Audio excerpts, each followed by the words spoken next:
Good morning. Buenos días. Buenos dias. Good morning, everybody. Morning. So, I want to begin by actually giving you guys a peek at something. So, I kind of believe in trying to keep the whole class knowing where we are. Let's say it's almost like we're on this weird journey and we all know where we've been, but no one's really sure what we're going to pass by precisely moving forward. I find it very grounding to keep revisiting our big picture. I want to give you a peek at something. This is, an unusual way to start the class today, but I just want to give you a moment just to look at something with me. This here is the map of the whole course.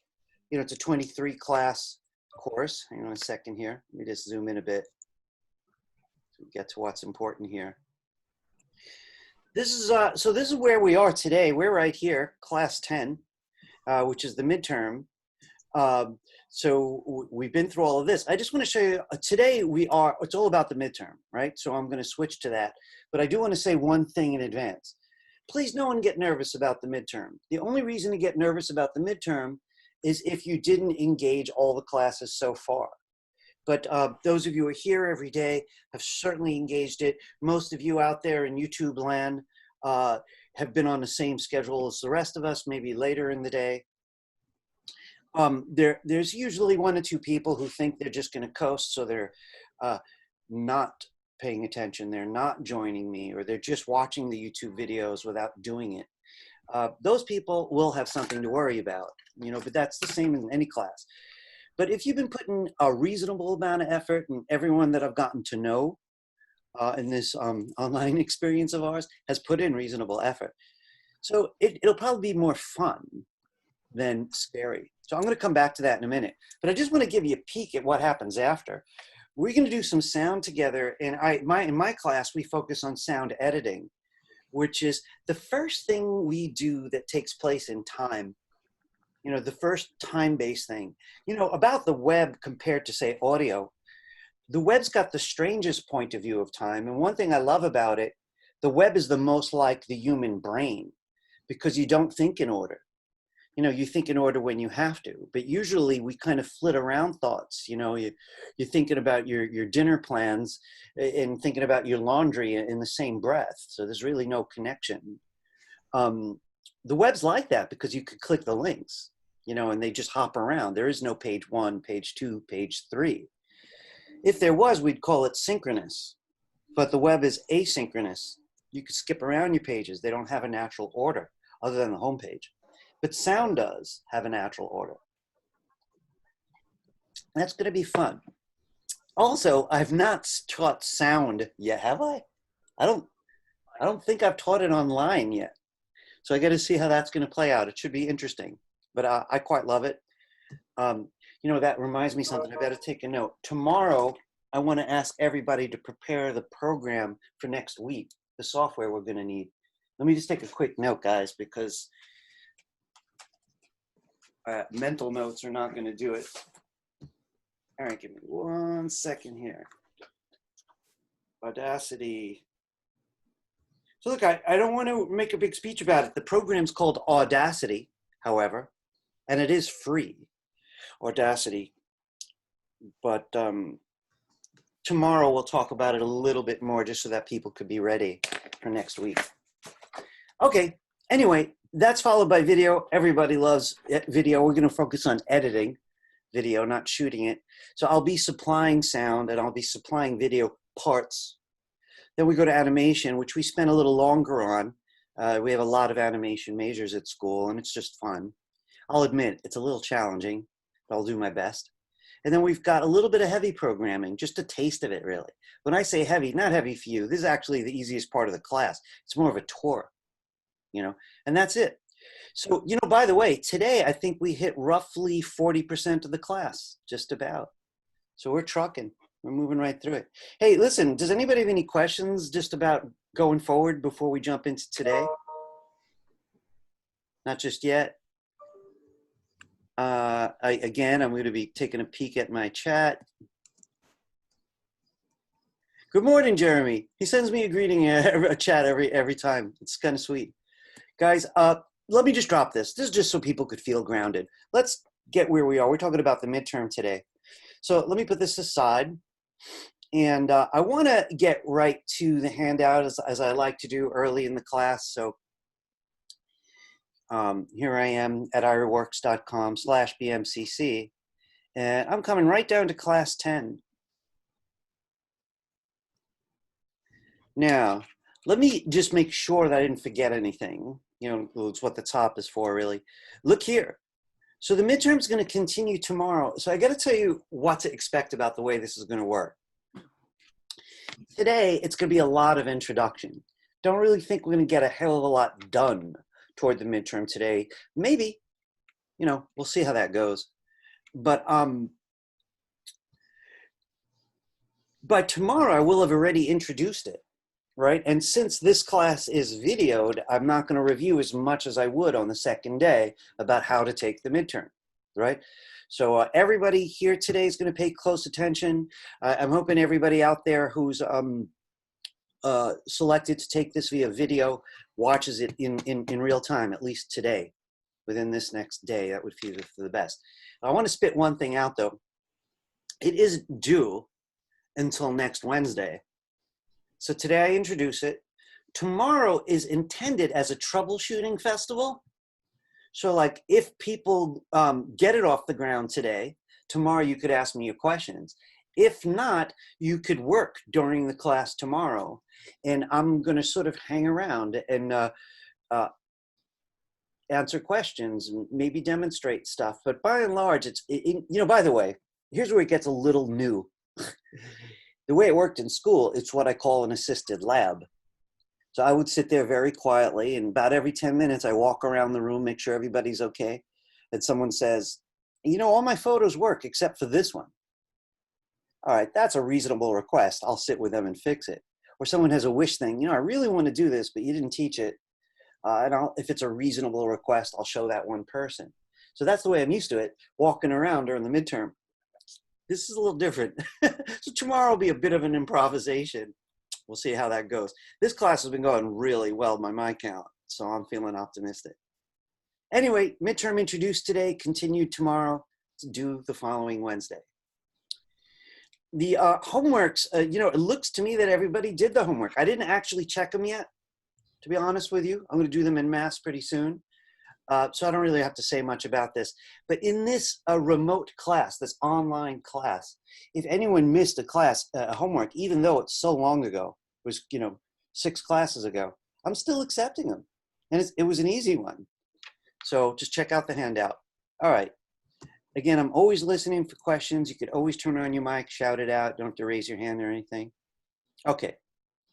The midterm assets are really kind of critical. Oh yeah, hey, I wanted to say something to everybody in here, especially Andy, but to everybody in here. You know, Andy's question yesterday about how to keep the videos is stuck in my mind, and I gave it some thought. I just want to say a little bit about it, and I do have a suggestion.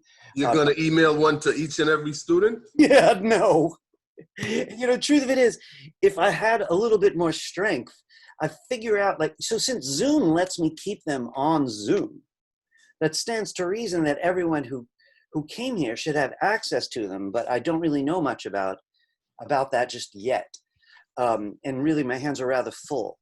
I looked, we don't have access. I even noticed that we have a button that allows us to record, but that's been disabled.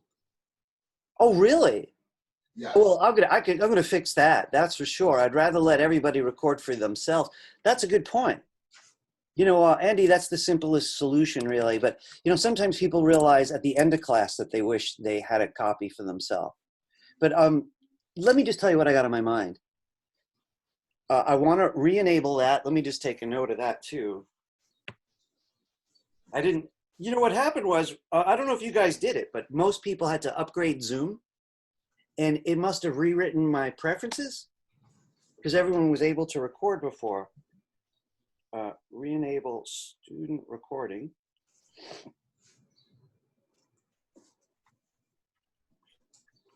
Okay, sorry guys, taking notes doing that. But I just want to say a couple quick things because I want to get through it real fast. Look, I'm going to ask you guys to please not repost me without asking me. I know some teachers are like, oh, I don't want to find myself on TikTok. You know, the 1 minute where you scratch your nose in a weird way and now you're a loop, you know, somewhere online. So please have mercy on your kindly tour guide if you take copies of the videos. But Jonathan had an interesting way to do it yesterday. I checked out one of the links that I gave you a peek at that I found when I searched it, and it worked. Or just type the address in. I just had to get past the ads and find the correct download button, and it worked. So, and you know, one could always search download YouTube. But I wanted to find the most straight up, you know, frankly, legal way to do it. And I have something temporary that I only read about. So just check out this idea anyway. YouTube Premium claims that it has all kinds of things it can offer you, including the ability to download videos. And the way they put it is, if you're gonna fly on a plane or you're gonna do something else where there's no internet connection, YouTube Premium. Now here's the thing. Yes, it does cost money, but not for a month, which basically means, you know, really our class is over in a couple of weeks. You'd have time to go back and download any of the videos, cancel your premium account before the month is over.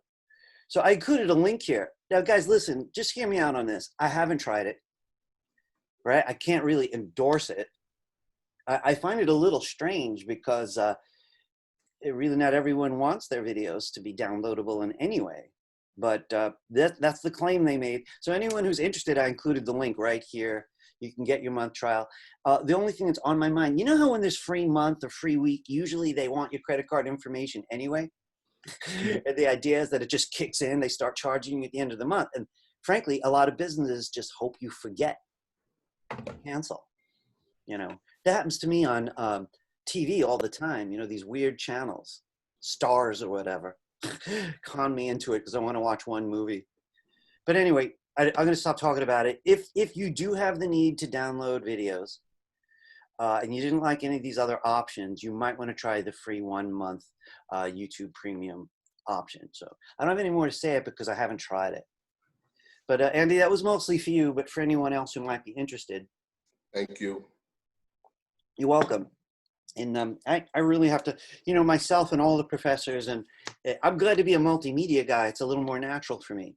But professionals all over the place are figuring out what they can do and cannot do, even now. I want to head into the midterm in a moment, and I think maybe we should all download the assets. Those of you, most of you do it before I get here. But to be supportive, I kind of wait to do it in front of people. Then I'm going to ask you for any questions you may have before we jump into this new procedure, the midterm. Let me just put this aside, and here I am. I'm back on the assets here, and of course is also available from our homepage. And I'm in Chrome, as you guys are used to. The little arrow just animated down. It's loading. It's a fairly large file. I'm in the habit of clicking right on the name of the .zip, so I'm clicking that. And it took me into downloads where I see my zip, and it also unzipped it, midterm assets. So since we've done this a bunch of times, I'm going to stop commenting on how I perceive the differences in Windows. I think mostly everybody's gotten the hang of this by now. I don't work in downloads ever. So I'm going to drag this to the desktop, the open folder, and now I'm going to switch to the desktop. So in my desktop, I'm going to find that midterm assets right here. And I'm going to double click that. All right, so I'm inside of it. The first thing that I want to say to everybody is at first it looks intimidating because there's so many subfolders, but it really is not intimidating, right? Before we start poking around these, I want to say a few things. We're going to need all of this today, so be sure you have it where you could get it. And,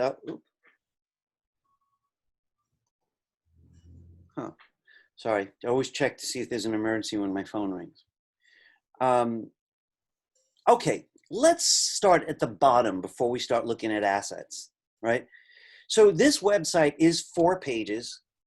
So it's a home page, which is usually non-specific. You know, the home page is general. This is the stuff this whole website's about. And then each page has a mission. Now, I'm going to skip forward for 1 second here to see these in yellow.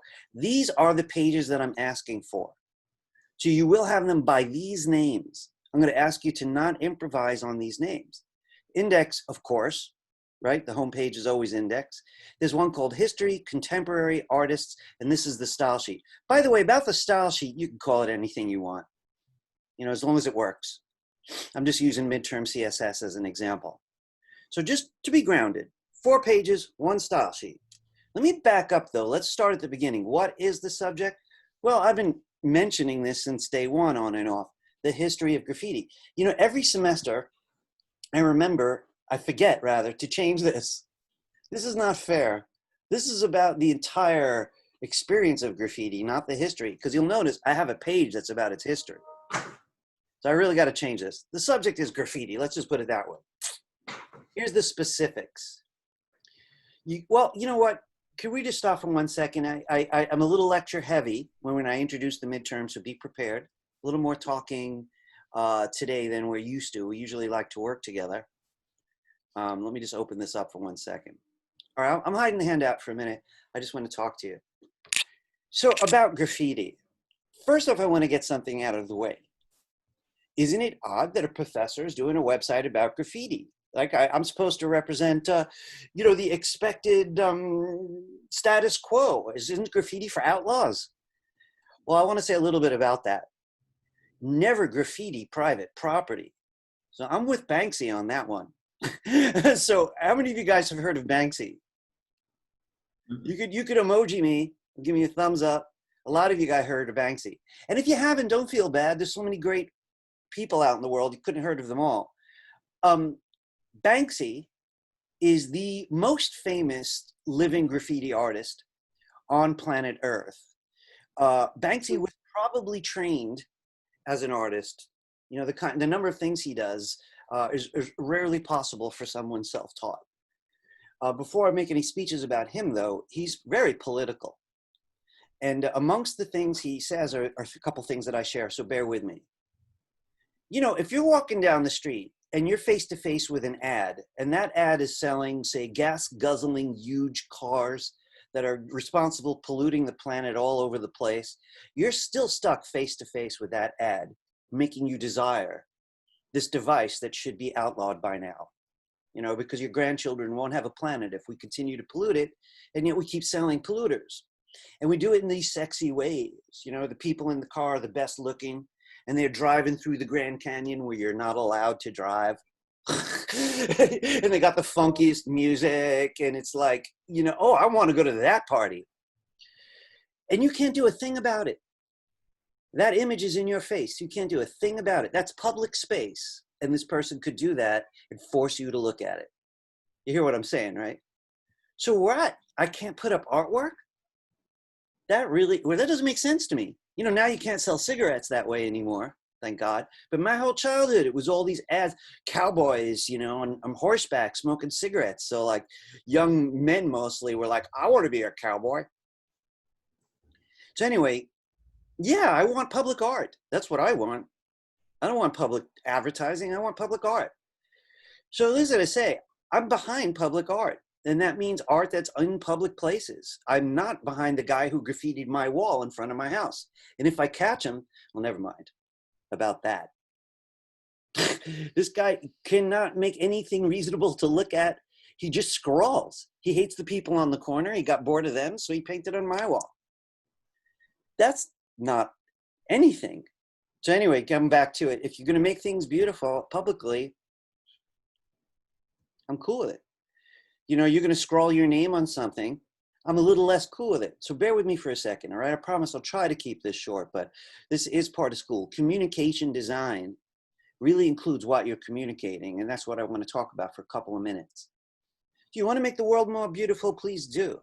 You want to make it less beautiful, please don't. So you're going to scrawl on the window of the subway, so the person who loves looking out the window of the subway has to see these scratches. Now, I want to say, I don't endorse that. I hate that. But I do understand why that person did that. So bear with, you know, it sounds like I'm talking about protest, because some of the logic is the same. People who scroll their names on things feel unheard. You know, it's usually people who feel like no one's listening that writes F you on a wall to total strangers. How upset is that person to do that? You know, so I am sympathetic to a culture that ignores each other. You know, let's face it, you know, so I understand it, but that's not what I'm endorsing. So I want to back up a little bit. This website's about graffiti that's upstanding by and large. Now we won't agree because we don't have to agree. That's how the modern culture is supposed to work. We don't have to agree. We have to protect each other's right to discuss. And that's largely what graffiti can be.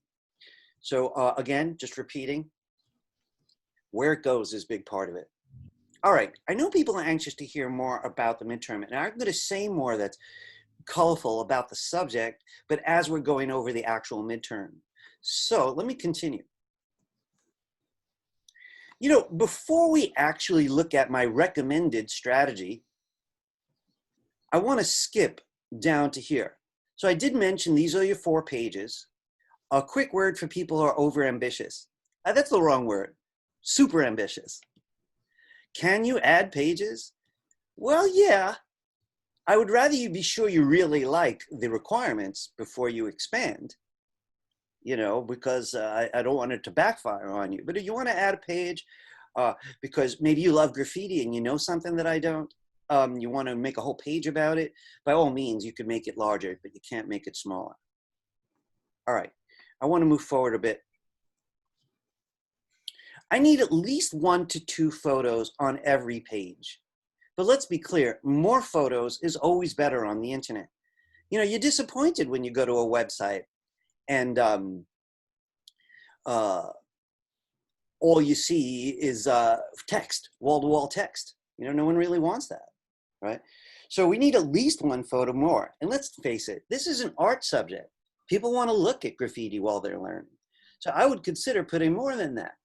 But there's a minimum, right? 1 per page is cheap, but since I wrote it here, I'd have to accept it. I really prefer 2 per page minimum. All right, I'm gonna get back to these kind of nitpicky details, but I wanna show you some stuff in the assets. It'd be best if you join me. So if you look in today's assets folder, there's a lot of little folders, but there's also 1 Microsoft Word file and 1 PDF. I'm going to open the PDF, but I want to say they're both identical. Just in case you're having trouble with Microsoft Word, I started giving PDFs, and then it turns out most people were using the PDFs. So I'm going to open that one. They're identical, though, so you don't have to worry. I'm going to double-click my PDF. Okay, just a quick word about PDFs. By the way, all my handouts are PDFs, generally. It just means portable document format. And it's common because everyone can open a PDF. Guys, please shout out if anything doesn't work while I'm talking, all right?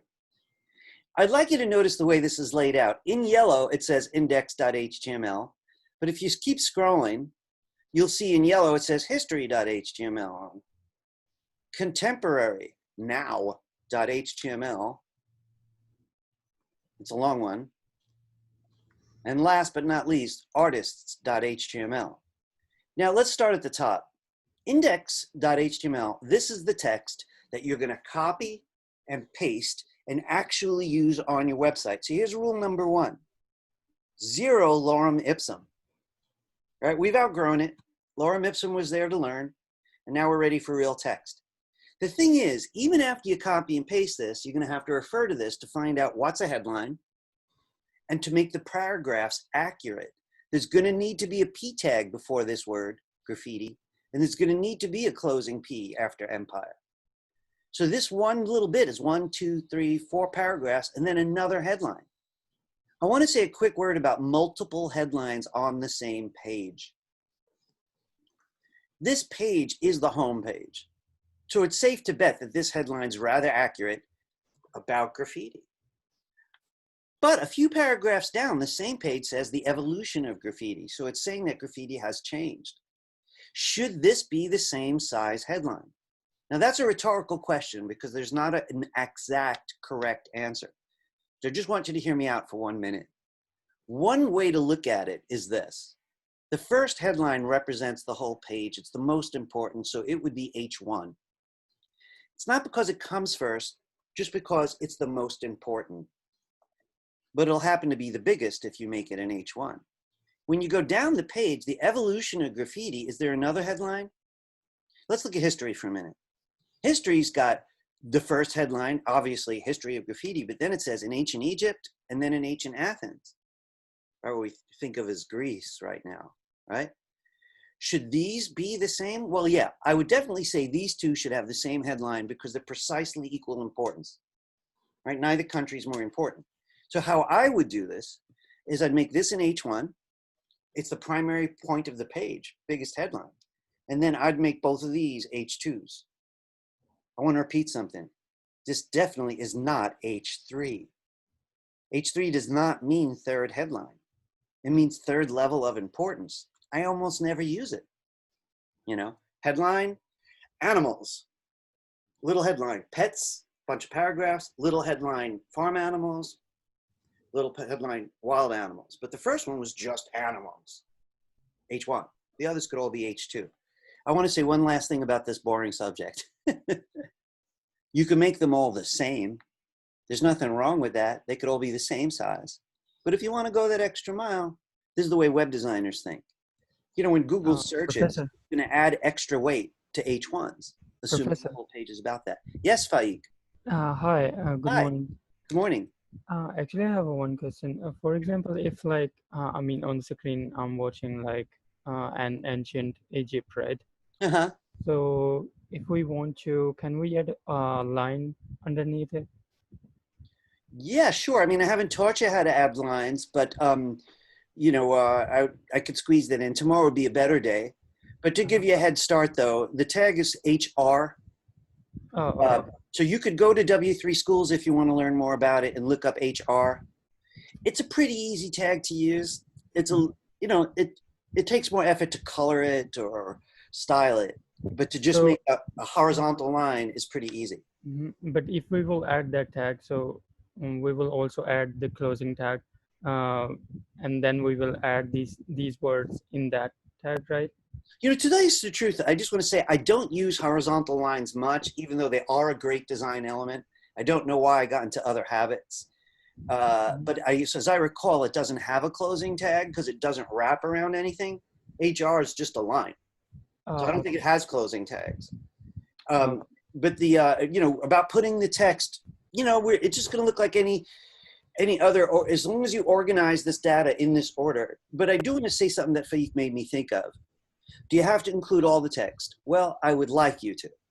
But if a page is crazy long and you want to cut it back, I would allow that. But I just want to say, there's no real reason. It's not more work to do 3 paragraphs than 1. You're just talking about an extra P, extra closing P, another P, and an extra closing P. You're talking about 2 minutes of work. So I don't really see any reason to shorten the pages. That's not Faik's question, I know. But he just reminded me of that. Faik, did I give you an answer, though, about the line? Yes, sir. Yes, sir. All right, so we'll see if I could squeeze that in. It's not a big feature, so it wasn't intended as part of the class, but we'll see. Okay. All right. So look, I want you to pay really close attention and make sure you always have the text out. What I'll usually do when I make a website is I'm just going to start with the text and sort of ignore the images because it's easy to figure out what the headlines are and the paragraphs are. And this is only the index page. So you kind of just focus on the index page first. And then when you're ready, you move on to the history page. And it also is mapped out rather clearly. You see the headlines. Same thing on the contemporary page. Now, I wanted to say something about these subjects a little bit so that you're designing with meaning. So the home page really makes the argument of what graffiti is. And the main principle is basically this, right? It's artwork or often text on a public wall. And this has been going on for thousands of years. You know, some of my favorite graffitis from Pompeii. So I know a lot of you have heard of Pompeii. You may have even heard of Mount Vesuvius, which was a volcano that destroyed Pompeii. The thing about Pompeii, in Italian area at this point, because it still exists, but at the time, it was where the rich folks went to keep their villas. And they had art all over the place. Some of my favorite ancient art. This stuff's so gorgeous. Oh my God. It's amazing how well these people can paint 2,000 years ago. But they had a lot of slaves. And I don't know if they had slaves of many cultures, but they had a lot of Hebrew slaves. So I gather those were my ancestors, I suppose. And They were glad that the volcano blew. You know, even though they were all going to die, they all died. But the slaves were like, yeah, God's coming to kick their ass. Sorry, their version of a protest. So this graffiti that we found in Hebrew in this Italian area for these slaves that had just about had it and welcomed the volcano. It's very potent, powerful graffiti. You know, we're going to see very similar graffiti. We are already right now in the middle of our own moment of extreme protest. So anyway, it's ancient. The thing about it that I just want to mention to you is it changed as soon as the spray paint can came out. Everything changed. So when we think of New York graffiti, right, we kind of dial it back to subways covered in graffiti. And though a lot of you are too young to have seen it for yourself, you've seen it in movies. It's all about this new device. Now your generation found even more devices because we all had home printers. So people started printing out artwork that took 6 pages to reproduce, like tiles. And they figured out how to make paste. So then we got paste up graffiti. We also have stencil graffiti where people cut out the graffiti. Banksy does that a lot. And then you spray in the stencil. So it's evolved a lot. I have no idea what the graffiti of the future is going to look like. So the history of graffiti, you got the picture. I'm focusing on Egypt and Athens, like I said, which is now currently part of Greece. I think in the ancient day, they were separate culture from, let me think about that. No, Athens was always Greece. Yeah, I was thinking Sparta for a minute there. But yeah, Greek and Egyptian, you know, some distance from each other. So I really don't know if there was mutual effect. I just want to go on and talk about contemporary HTML. Folks, listen, I know there's got to be a couple of you that hate graffiti. And I don't blame you. I understand it's a complex issue. You know, I think a bunch of you love graffiti when it's beautiful. And I'd like to see more of that. But one thing I am kind of proud of is that this way of protesting or this way of beautifying started in New York City. So though a lot of you moved to New York City, New York welcomes everybody, right? You're like, woo, now you're a New Yorker. So I'm proud of that. Hip hop started in New York City, I believe, and graffiti around the same time, the roots. So they're very linked art forms in many ways. The history of rap music, let's say, and graffiti have relationships. Anyway, today's graffiti started here. Spray paint talks about hip hop culture, talks about more methods. So this is a long one.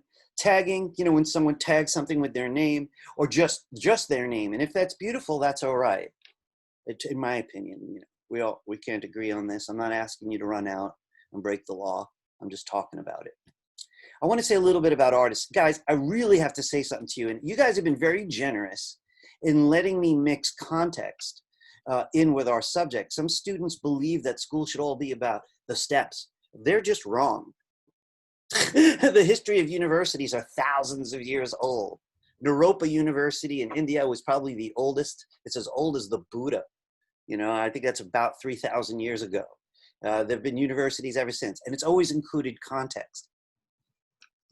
So I just want to say something about why I feel bad about the artist's page.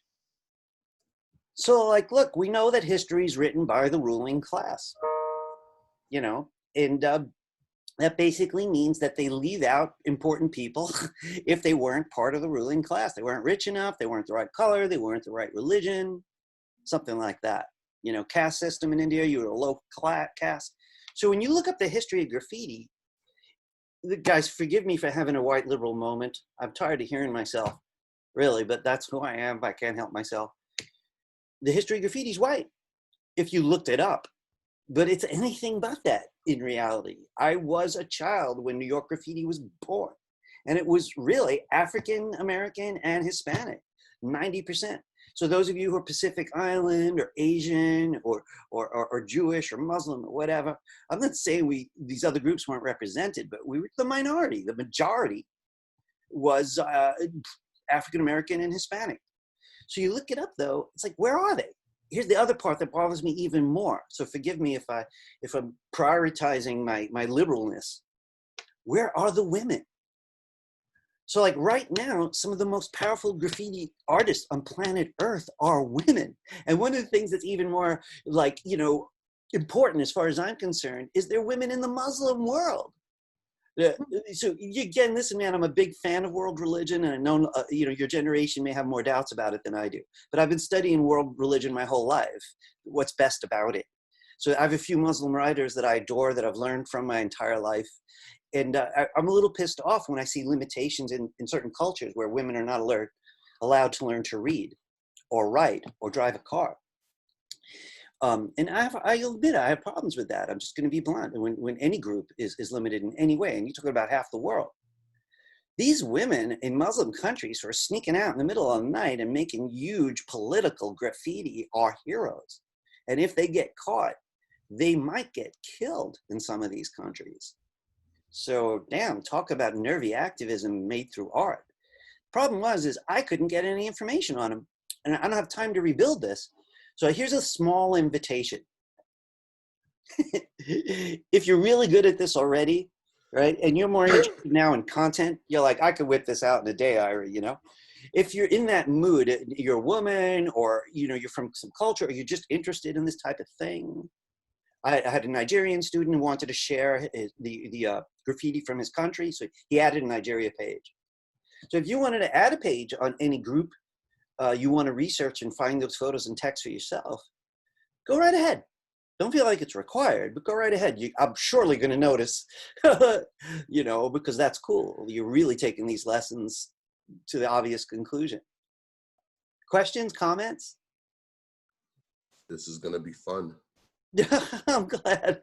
So I got to say something like, I'm a diversity fan. And, strangely enough, I don't mind getting personal about it either. I I never consider someone a racist if they ask me about my heritage. I know your generation, some people feel that way, but I just feel like they're curious. So I just tell them, I come from a weird country, weird because no one ever talks about it. It's called Lithuania. And both sides of my family came from a ghetto there, because in those days, that's where my ancestors lived. And I got lucky, and both sides of the family moved to New York right before everyone got killed. So I have very strong feelings about this subject of diversity. I married one of the most diverse women in the world. She's got every racial group. I hope she doesn't mind me saying this, but she's from Cuba, so she's white, black, Indian, Chinese. Yeah, I think that's mostly what she is, white, black, Indian, Chinese. So she doesn't leave out much. My kid there's very little my kid doesn't have in her bloodstream. It would be hard to be racist in my house. There's nobody left. The Inuit, the Eskimo, maybe Aboriginal Australian. I'd like her to marry an Inuit Aboriginal Australian mix. And this way we could literally say we've got the entire planet in our bloodstream. That would be so fun. Anyway. If you want to address your own heritage in any which way through this project, feel free. That's what I'm really trying to say. Otherwise, stay close to the bar. Use the stuff I gave you. All right. I just want to just make sure I'm going to be thorough today. Tomorrow's really going to be about doing. I just want to mention, though, Jean-Michel Basquiat. Does anyone know the artist? Folks, Yeah. listen. You know him, Andy? I don't know him. I know of his work. Well, what's funny about that is one of my best friends was his best friend. Jean-Michel lived in my neighborhood. I live in a small neighborhood in Brooklyn where Jean-Michel lived. And one of my buddies, they went to high school together and all that. So he's buried. My brother used to live in that old neighborhood too. Oh, really? Wow. Brooklyn. Mm-hmm. So he's buried right near me in the Greenwood Cemetery. I visited his grave, and people put cassette. You live near Greenwood Cemetery? Yeah, sure. I live in the 11218. Me too. We're neighbors. We are. So Andy, I'll recognize you on the street, perhaps, if you look like you do in that little photo we always see. I hope you always wear a tie. Otherwise, I'll be confused. Not during quarantine. I'm just joking anyway. But listen, he had people leave paint tubes on his grave. They leave cassette tapes because he was a musician also in the 80s.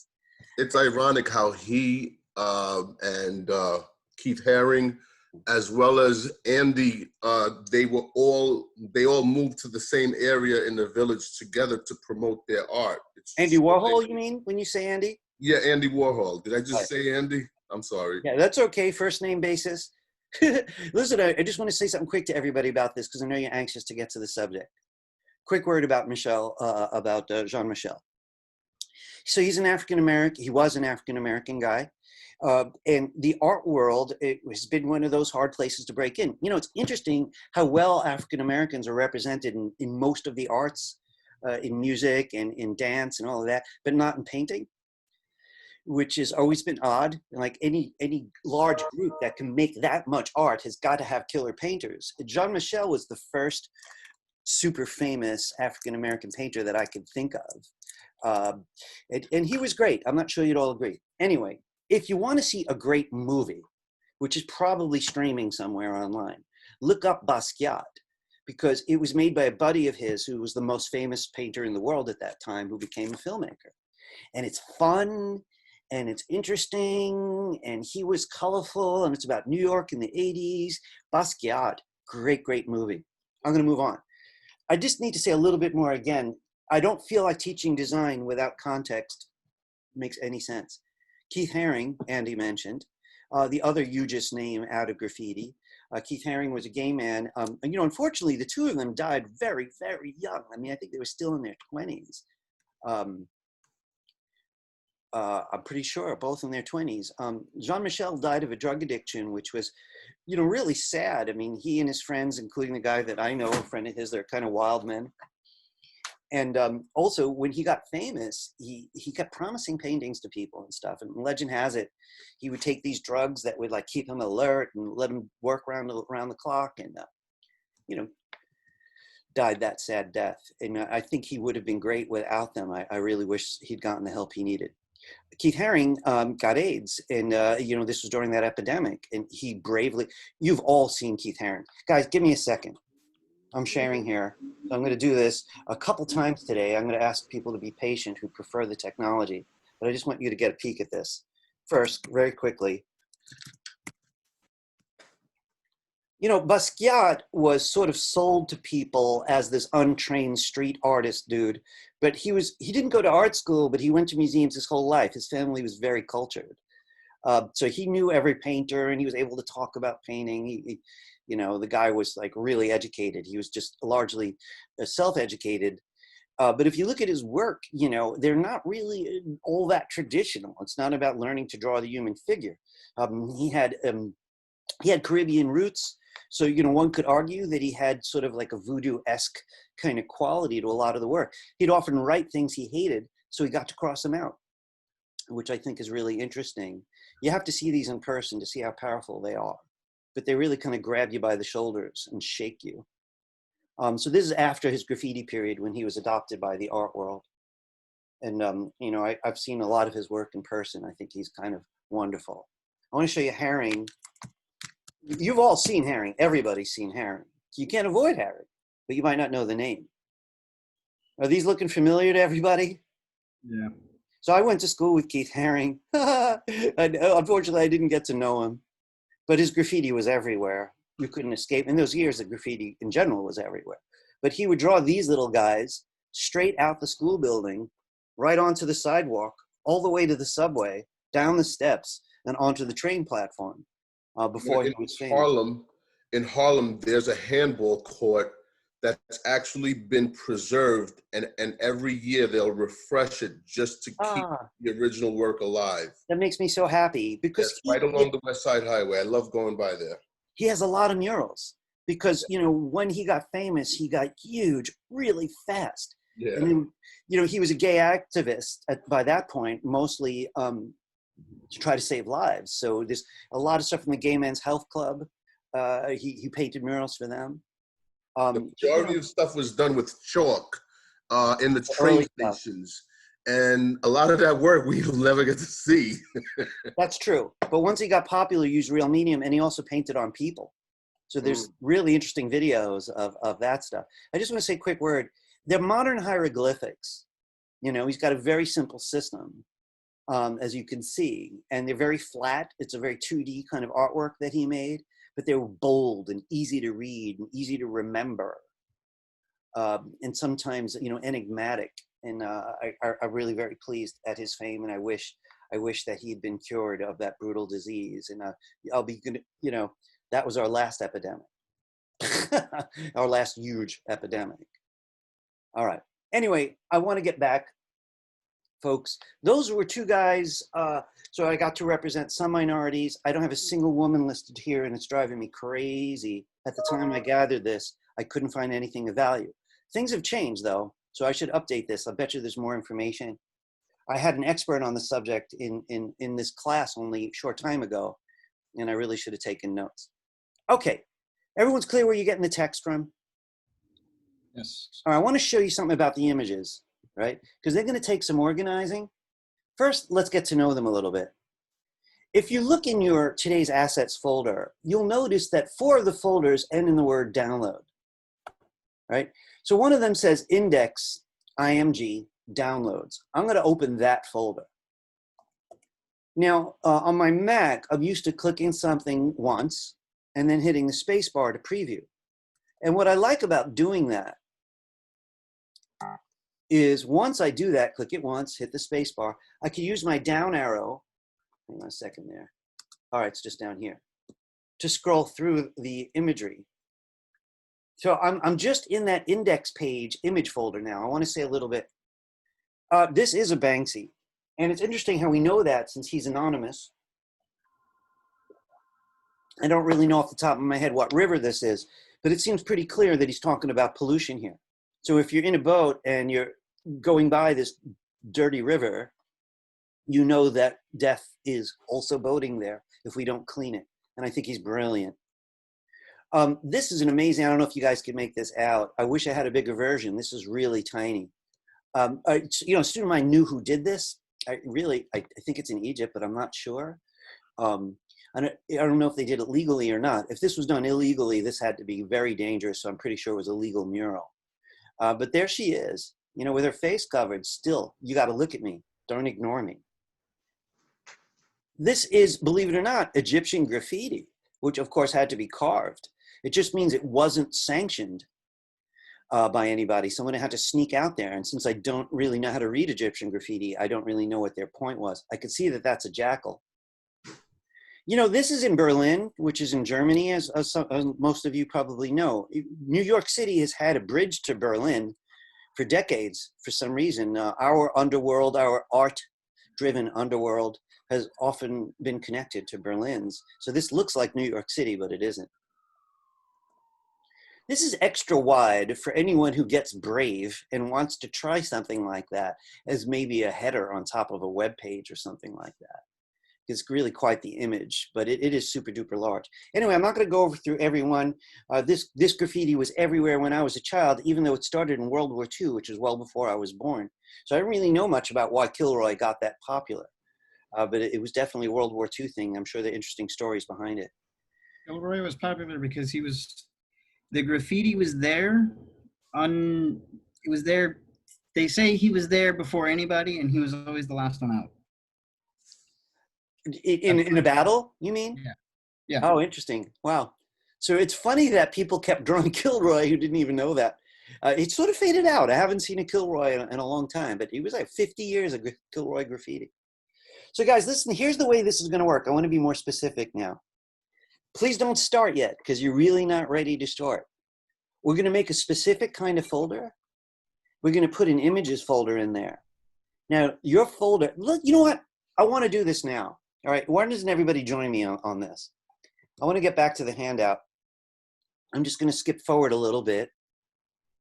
This is a great way to get started. Very, very simple way to get started. This is the big box at the end that I always have when there's homework. And I want you to notice here, this is the name you're going to make your folder. So I'm a bad typist. I'm going to highlight this. This is the box at the end of the handout. This is the name I want. I'm going to Command C it. Now, you could just watch and join me this way. I want you to go wherever you want to put your folder. I'm going to put mine on the desktop and make a new folder there. So you could right click and say new folder. You could click on your desktop and do file menu, new folder. But then I want you to give it a name exactly like that. Right, so I'm hoping you could see this. It's rather small, right? It's also on the handout, as I said, in the box. And of course, please change where it says first name, last name. So if Albert Einstein took my class,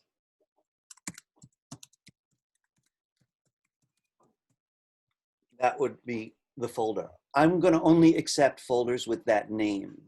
All right, I know exactly what it is. This is going to be over 30% of your grade, or, you know, roughly a third of your grade. All right, I'd like you to open that folder though. Now, what you need in here is all your HTML pages, your CSS, and the images folder. So let's make the images folder. So you open up your folder, then inside click, and you could control click, you could right click, and ask for a new folder. Please call it images, no capital I, please, images. Now, all the folders we used when we were web designing together look like this with some HTML and some CSS. But I want to talk about images for a minute. One, do not give me my images folders. I don't want those folders given back to me. They're there for you to choose from. So when you're working on the home page, you're going to do something like this. I'm about to start the home page. Let's see what's in the image folder. Do I want the Banksy? I definitely want the Banksy. So I'm going to actually just say, okay, if you know you want something, take it and put it in your folder. I want to be really clear why I'm making a big deal out of this. Don't put them all in there. I gave you guys like 60 images. I don't want you like uploading that, and then you won't even understand how to upload if you ever want to upload a website. You only put the stuff in the images folder you're actually going to use. But a small little disclaimer, you could still resize it. You could still change it in Photoshop if you really want to, right? Right, so we're going to treat it like, you know, but as long as you keep saving it as a JPEG in there, it's going to work. So I just don't want you to drag randomly. Go one page at a time. I want these, drag them in. You guys all right? Yep. So just want to point out, for that reason, this won't be too overwhelming. The only thing that is overwhelming is there's lots of folders to juggle. You know, you want to make sure which is which. This is the only one you're going to give back to me, so please be sure that you've got it. I got a Banksy in there, so I could use that one when I start the homepage. Now, I want to move forward, so I want to look at my handout just as a grounding thing. In a second here. So I'm going to back up a little. Let's start talking about the strategy a little bit. So I highly recommend that you start by focusing on that homepage almost like it's alone. You know, kind of ignore the rest of it. There you'll get to know your headlines, your paragraphs. You'll see how you feel about popping an image in there. You'll get to know it. But I'd like you to hear this next bit of advice. Let's say you do that today. I want you to put all the links on the homepage. I'm hoping you know why, but I'm going to repeat it.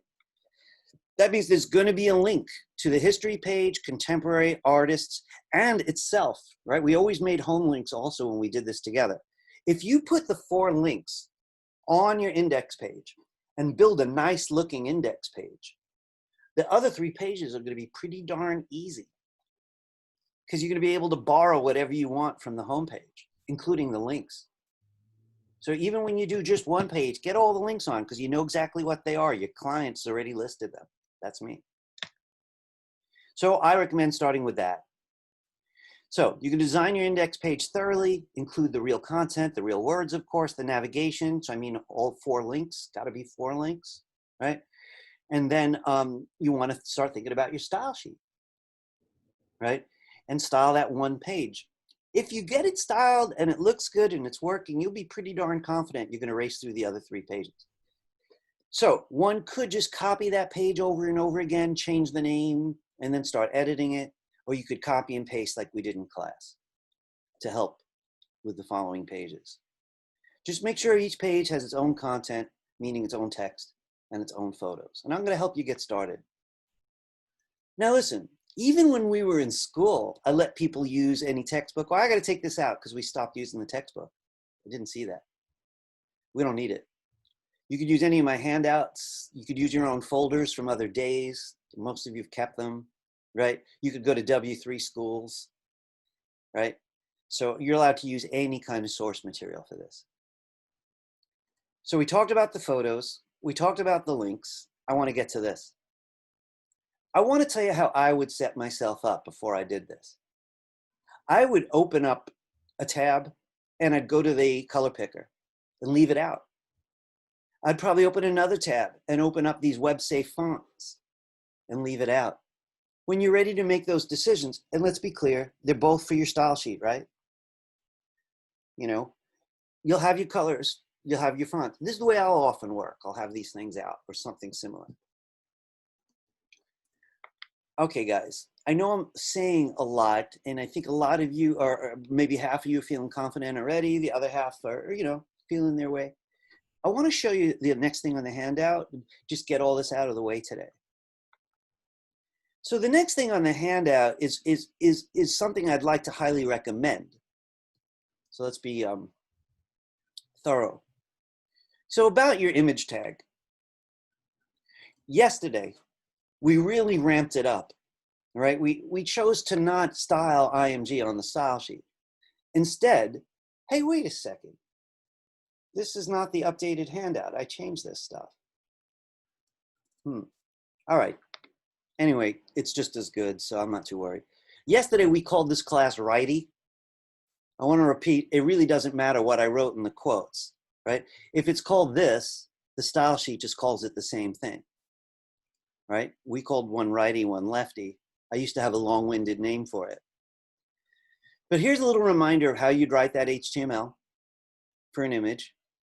And this is a little sampling of how I might style that right side image. I want to show you guys something in a minute. But of course, here's more code, basic code to help remind you of stuff. Generally, sample page.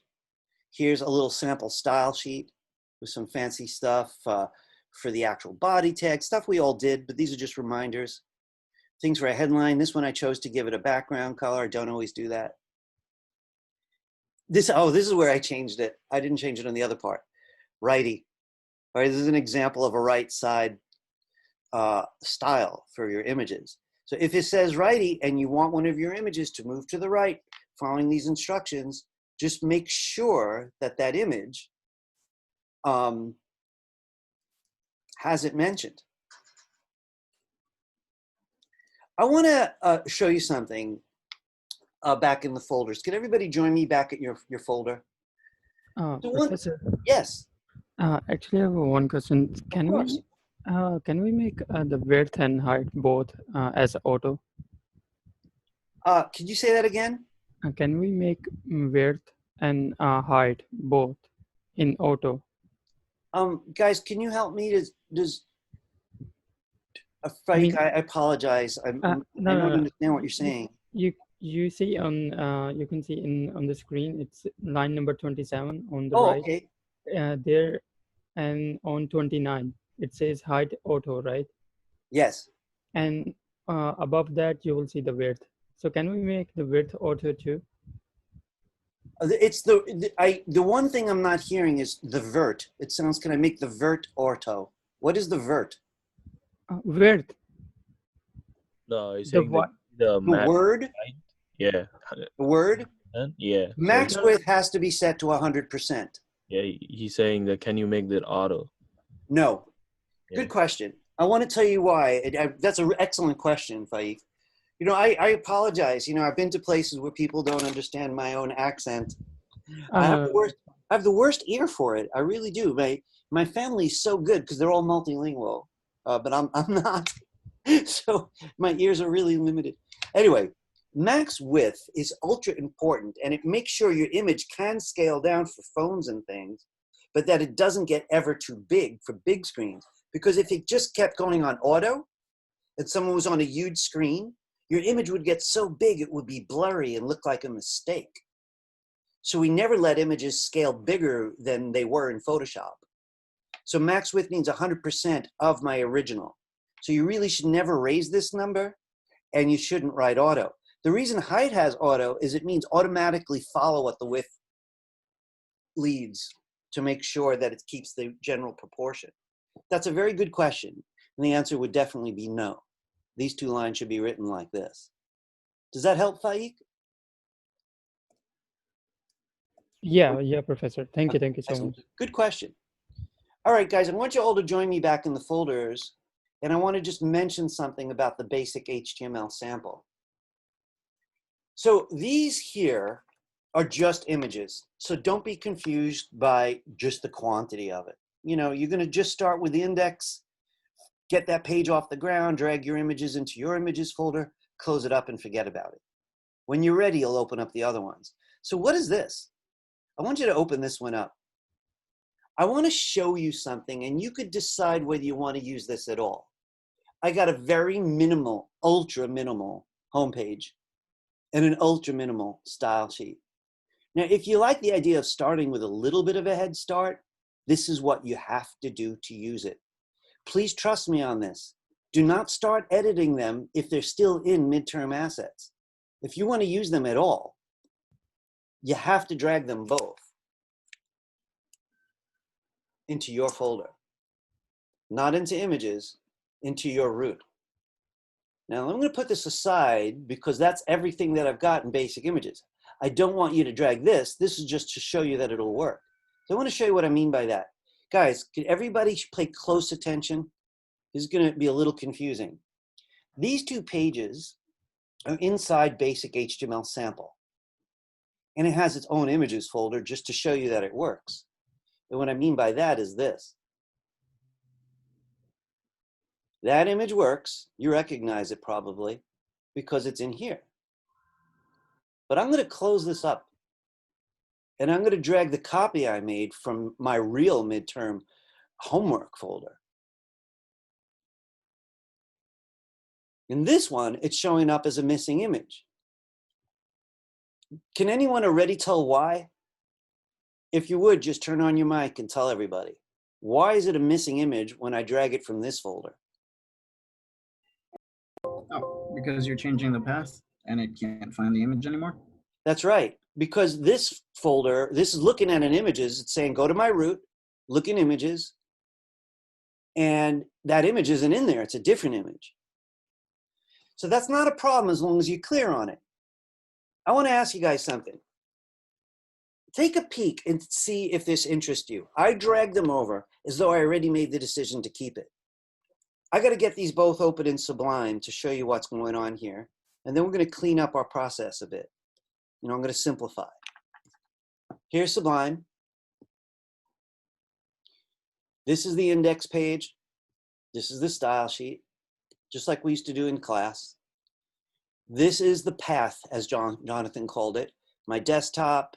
This is my new midterm folder, my own private folder, even though it's really Albert Einstein's. And it's showing me that it's that homepage, right? So I'm looking, this is the code. This is what I'm looking at.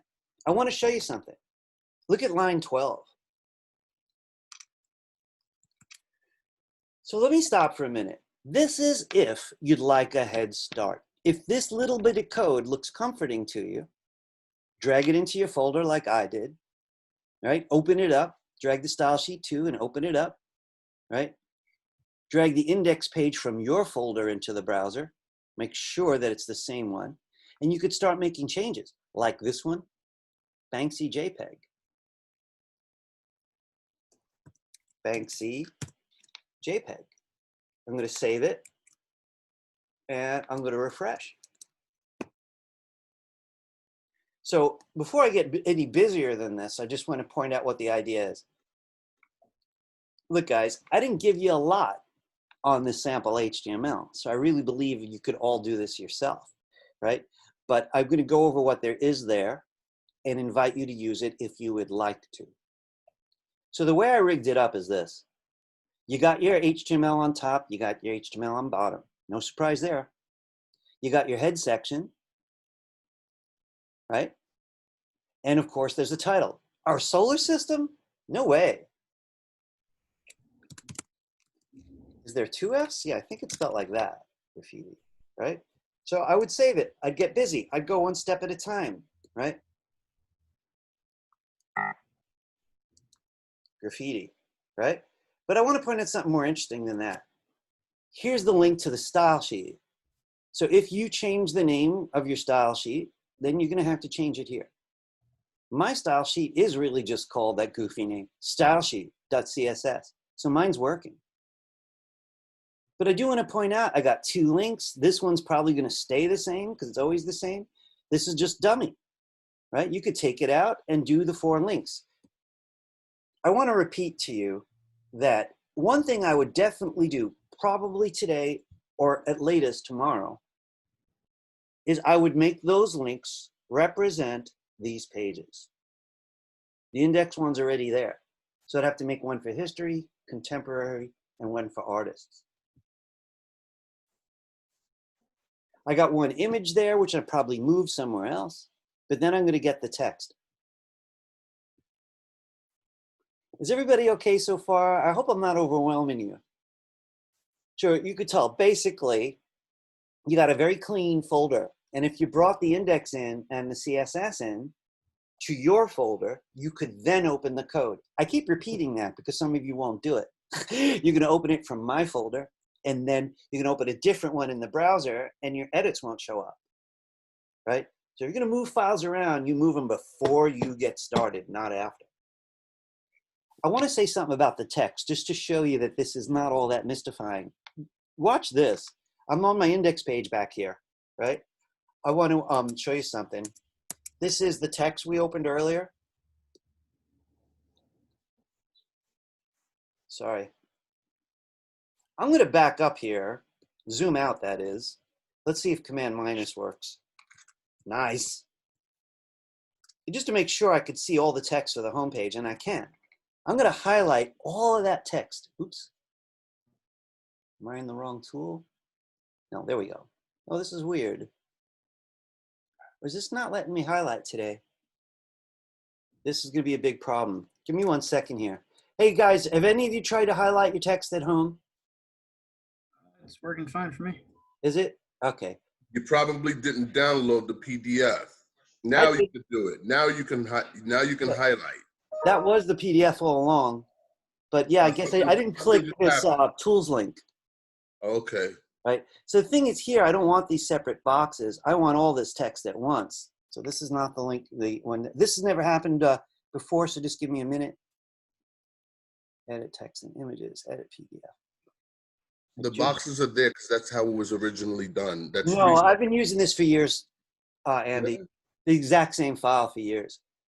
So I could assure you that you should be able to highlight all the text at once. And just give me a minute just to see if I don't know what just happened, but it's working again. Weird. So notice how I'm taking all the text at once, and I'm going to Command C it. So all the text just for the home page, and I'm going to get this out of the way. I'm just going to take out this comment because I'm actually saying this to you live. And I'm just going to paste that text. Now, I'm getting busy with the text right now, and I just want to mention a couple quick things about what I just did. I made sure I put it somewhere between body and closing body.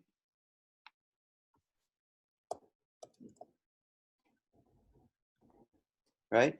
Now I could see it came in very sloppy. See all these weird line breaks? I don't know if you guys remember Command J, but I'm going to take all this to neaten it up before I even try to work on it. And I'm going to do Command J.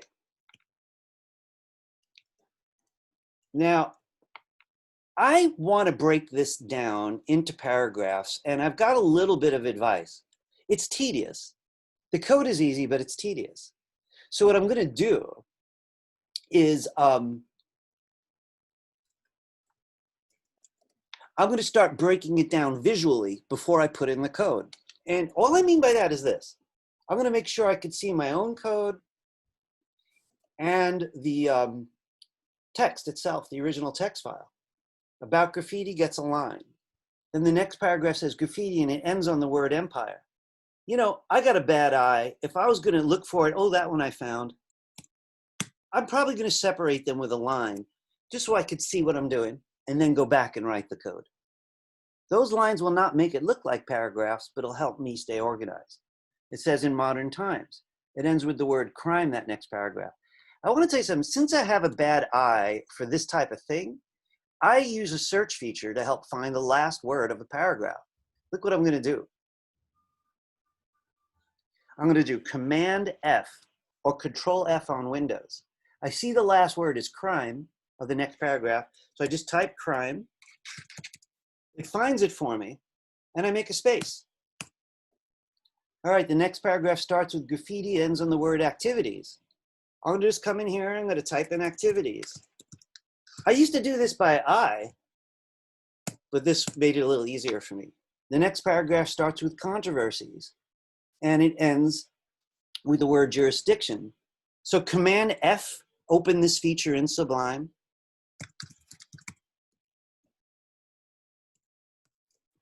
And I just want to show you something. I'm just going to do this next one from memory. So I would go through all of it first, and then I'd come back, and please watch this. I think it's pretty obvious, but I'd like you to see. I'm deciding on an H1 for that headline. And I'm basing it on this. It's a headline. The next thing's a paragraph. It must have the P tag. I got to tell you, people who don't separate the P's are going to get much lower grades because it's very basic. So I'm literally going to be popping in P's and closing P's. And I'm not going to make you wait for long. I'm just going to prove my point.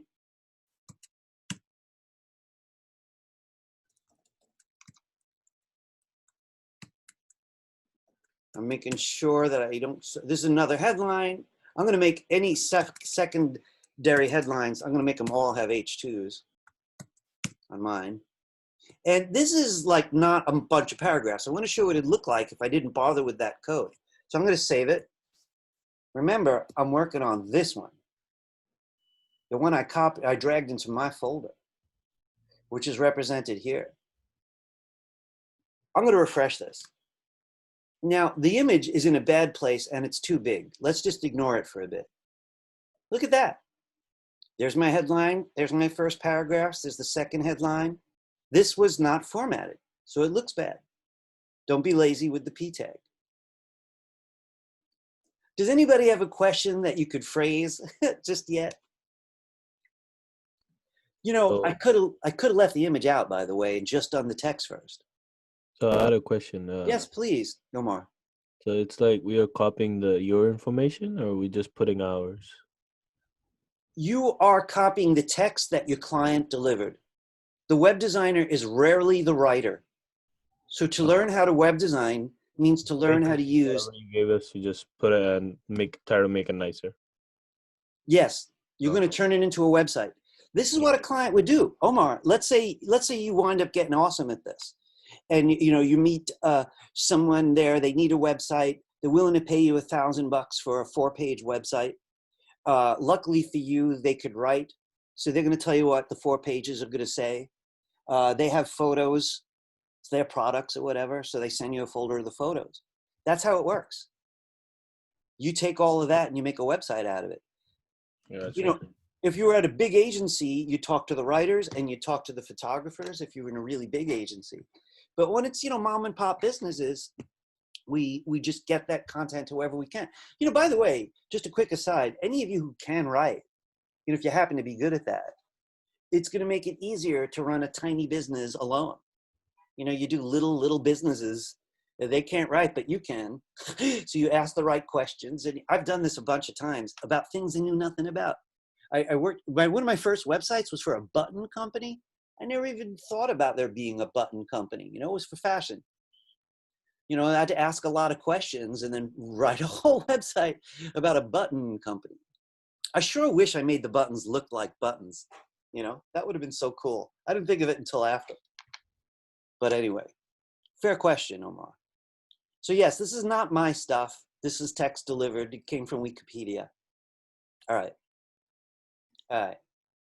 So I want to point out a couple things. I'm still on the home page, and I just want to say a few other things that I would probably do first before I did anything too creative. Let's talk about the links for a minute. There's 2 links. They're really hard to see against this background. I think I'm just going to quickly change my background color just to make a point. Now, if you borrowed my style sheet, you could change the body any way you want. I only styled 4 things. Body, H1, I created righty, which we'll talk about soon. and a p tag. But here's where the color is, and I don't like it. And I'm going to go back and do this better, but I just want to make a small point first. I'm going to just use a regular name right now. Again, if you're working in your folder, this will work. So there's my 2 links, but I need 4. So one thing I might do is find the links and make 2 more.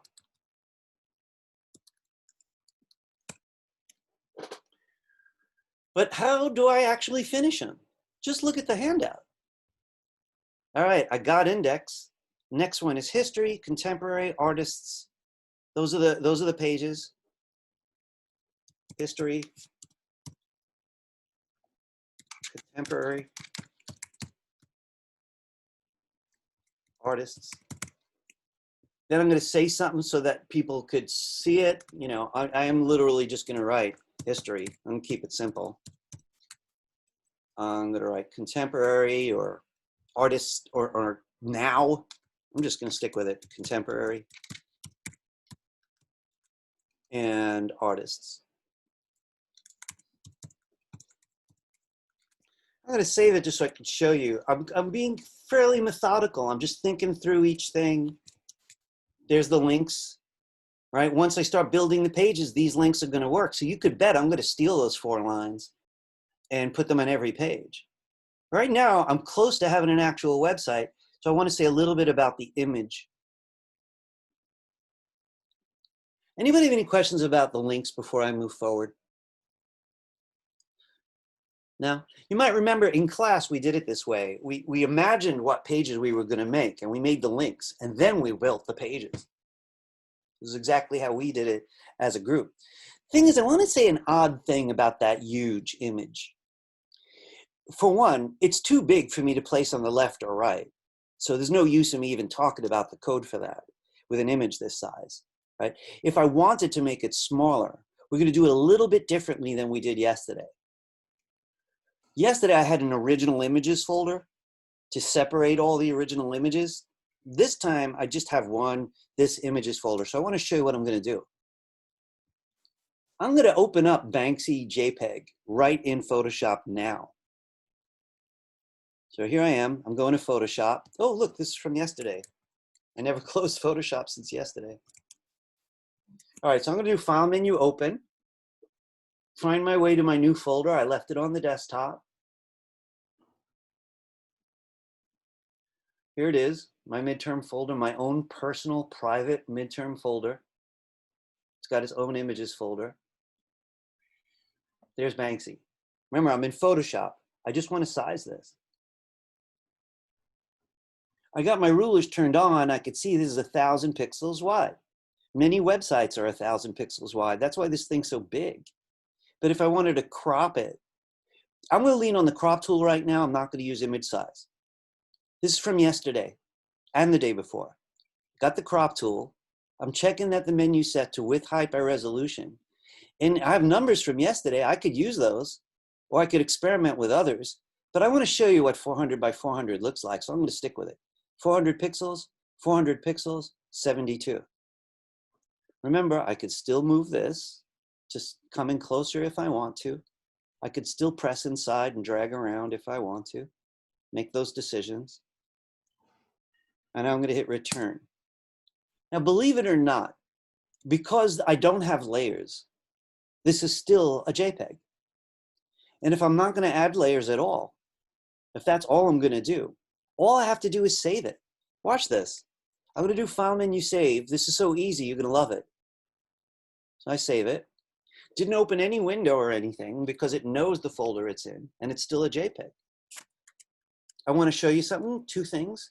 The Banksy here now says that it was just edited at 11:20, right? So I just finished it. We know as a fact this is current. Let's take a look in the browser. I'm going to refresh the browser. Well, hot dog, right? So here's my small point. When you choose an image, because you want to work with it, you drag it into your images folder. If you want to Photoshop it, just Photoshop it right then and there. If you save it with the same name and the same format, it's easy as can be. If it's already on your web page, just refresh the web page when you're done. The smaller one shows up. So I would go one image at a time, see if you like its current size, see if you want to do any other Photoshop magic. After you see it on the page, I find that a good way to work. And then simply just open it if you want to change it. Now, anybody have any questions about that maneuver? Nobody? Let me check my chats a little. No. Okay, so it winds up being simpler than one would think if you have either taken all these classes with me or if you'd watched all the videos. If you just watched the videos and didn't join me, it's still mysterious. You know, this class is always designed for you to work, you know, with me until you're like now where you can work independently. I want to just say a little bit more than going back to the code for a minute. Sorry, a lot of switching around. So here's my HTML and my CSS. I currently only have those two. The HTML is linking to the style sheet. My new regular links are there for the rest of the website. I've got one image there that's using class equals righty. I want to talk to you about righty. You see, I could have called this anything I want. I could have called the class Bob or Harry, but that would be the dumbest name I'd ever seen for a class. So I'm going to call it righty, as I have, and look at the style sheet for righty. Listen, guys, if this stuff is overwhelming to anyone in here, you could find a simpler way. I'm not requiring this. I just would prefer it. So let's go over something. The reason I have this section in my HTML is because to style Banksy this way, I would have to style the IMG tag on the style sheet. And if I did that, every image on the website will be on the same side, have the same margins. If there's a border involved, the same border. And I will allow that because it's easier. But if I do it this way, I get to create different classes that I could write between these quotes as I want it. So let's look at my style sheet and see what's up. You notice that I didn't give you anything called lefty, but I wrote a comment, make your own class for lefty. Just copy the class above. We did this yesterday, and make the changes. The hint is there's going to have to be 2 changes to make it work at all. And probably you'll have to change the margins to make it look good. I'm going to leave this to you if you want to make it. So if you make .lefty and you want to use it on an image, you'd have to come back to the image and change its class so it uses that one.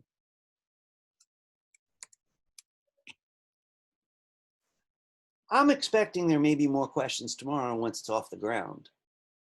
So I don't know if I've fried everybody or not at this point. But that's the gist of it. So I'm going to take a look at my page one more time just to see how this is going. You know, I think I'd like this image quite a bit lower, and I got to figure out how to do that. So I want to show you something about it. Do you see what I mean? Doesn't it look a little weird? It would look better if this lined up with the word this here or the paragraph. I'm going to go with the paragraph because I want to show you something that I do very often. This is something I've been wanting to show you, and I think you'll like it. So this line behaves differently depending on where I put it. I'm on my index page, and this is the only image I have. Look what happens if I took it out and put it, say, way down here. I could put it in the middle of a paragraph. Just watch. That's the way that looks. Pretty damn cool. So you can move that wherever you want. It's a little hard to predict because it's got float on it, right? But so you may have to move it around to see, you know, if you like it or not. It's also going to feel different on different size screens, right? Because the text flows around it. But here's something that I like to do because I find it easy to work with. I'm going to take that out again. I will often put it first thing inside the new paragraph. So I actually put it in right before the first paragraph where it says graffiti, plural of graffito. So I'm going to save that. I want to show you why I like doing it this way.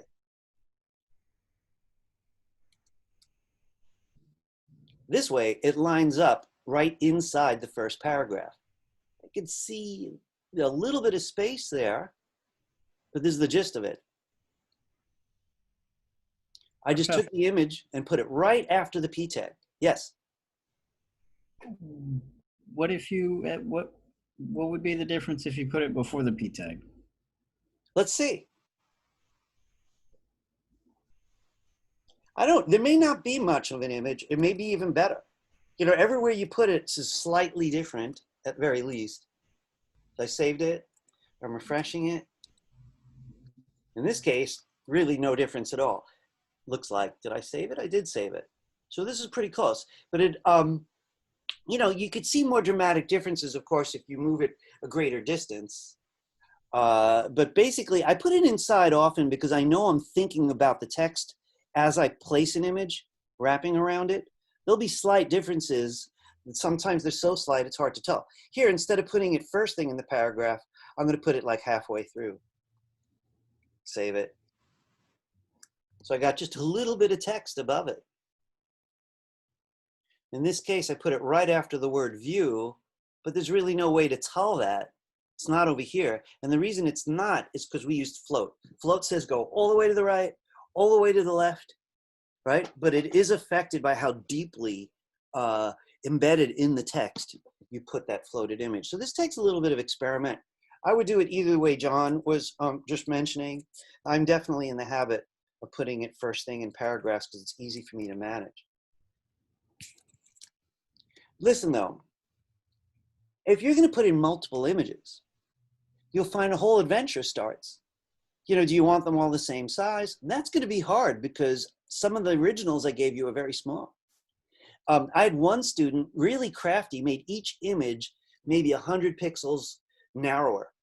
And so underneath this was a narrower image, and underneath that was an even narrower image. And it looked like a staircase going down. It was beautiful and very clever.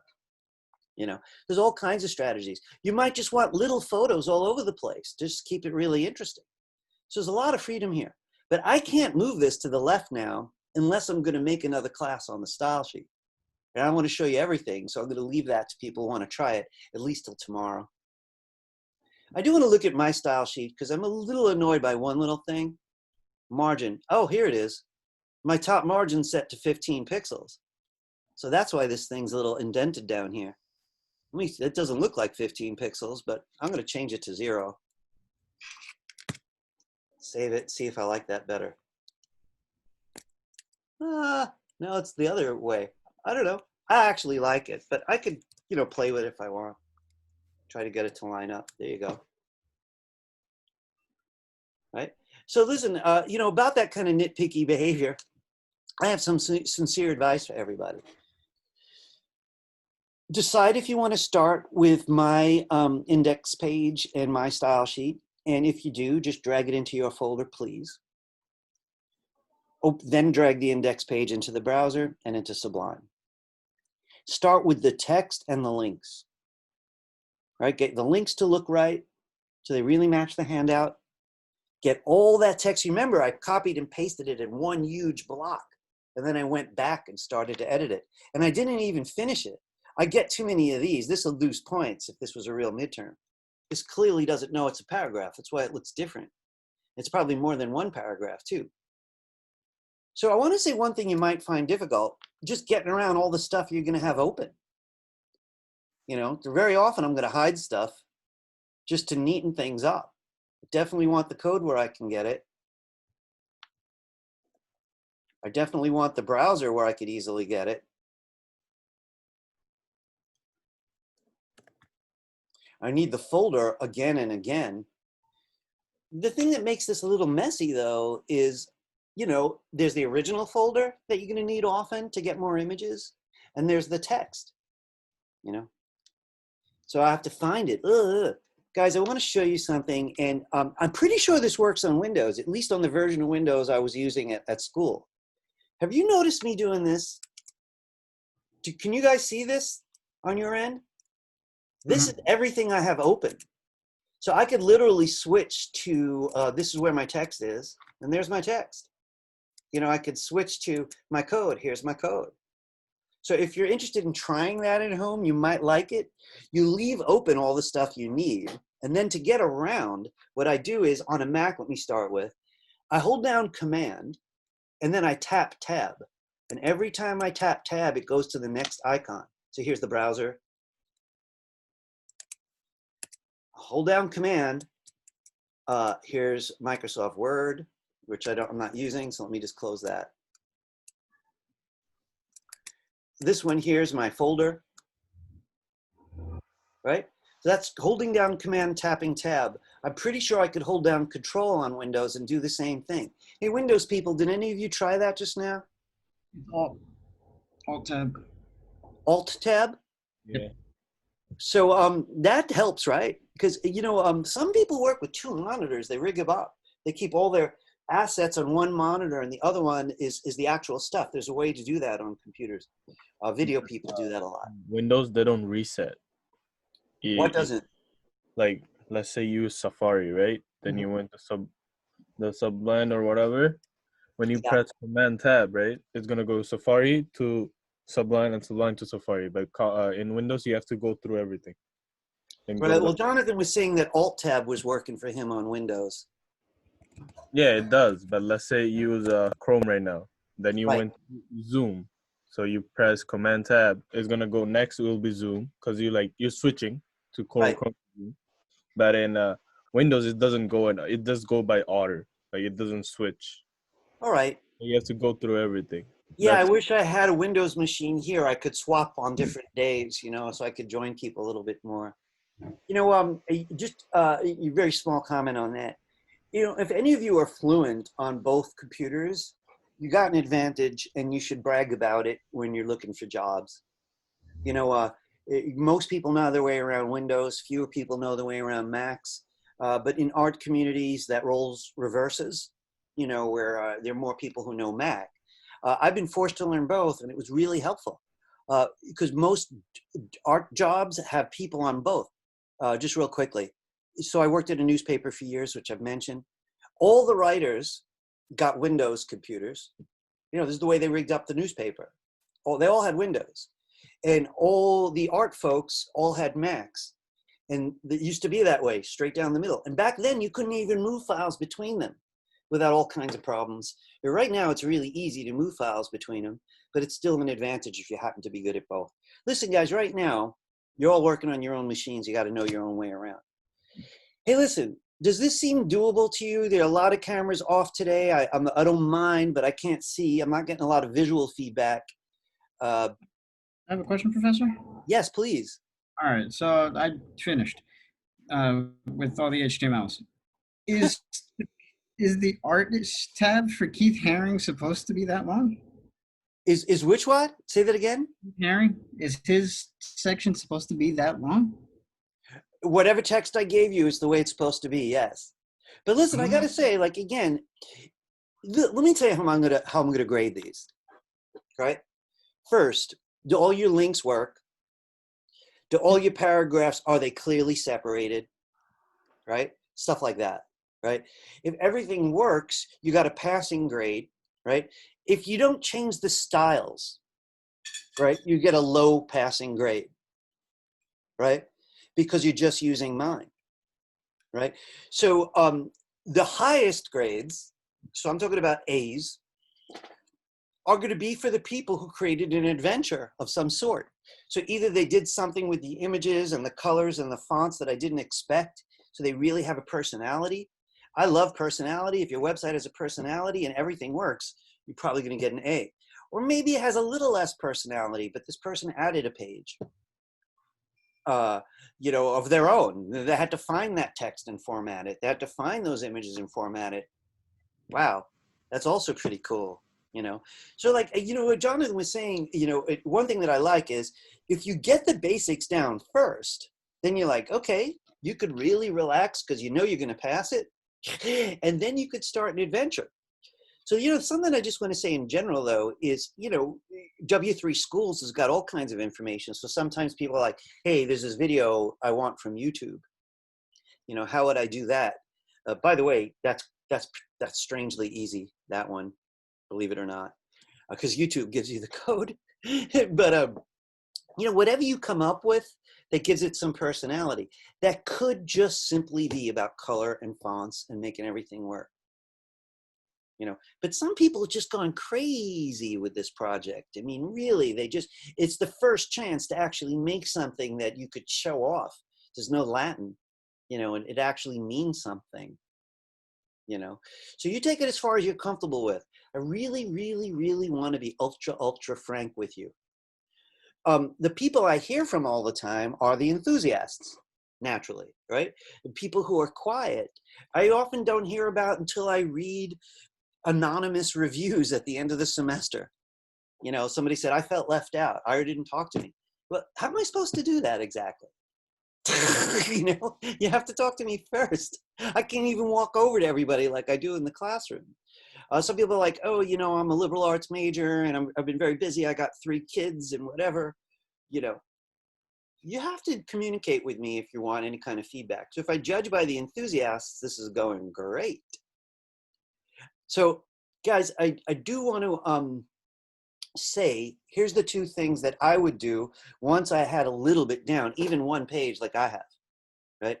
At this stage, I think I want my color picker out, and I also want to see what fonts I could choose from. All right, so I just want to mention, I made it as easy as I could by including links that you might want. So I'm holding down control here because I'm going to tell it to open in a new tab. This is going to be my color picker. This is my web safe fonts. I'm holding down control and clicking on it or right clicking it because I want to tell it to open in a new tab also. So here's my colors. Here's my fonts. So, you know, you should really think through these types of things. I'm going to think about a background color. You know, it's graffiti.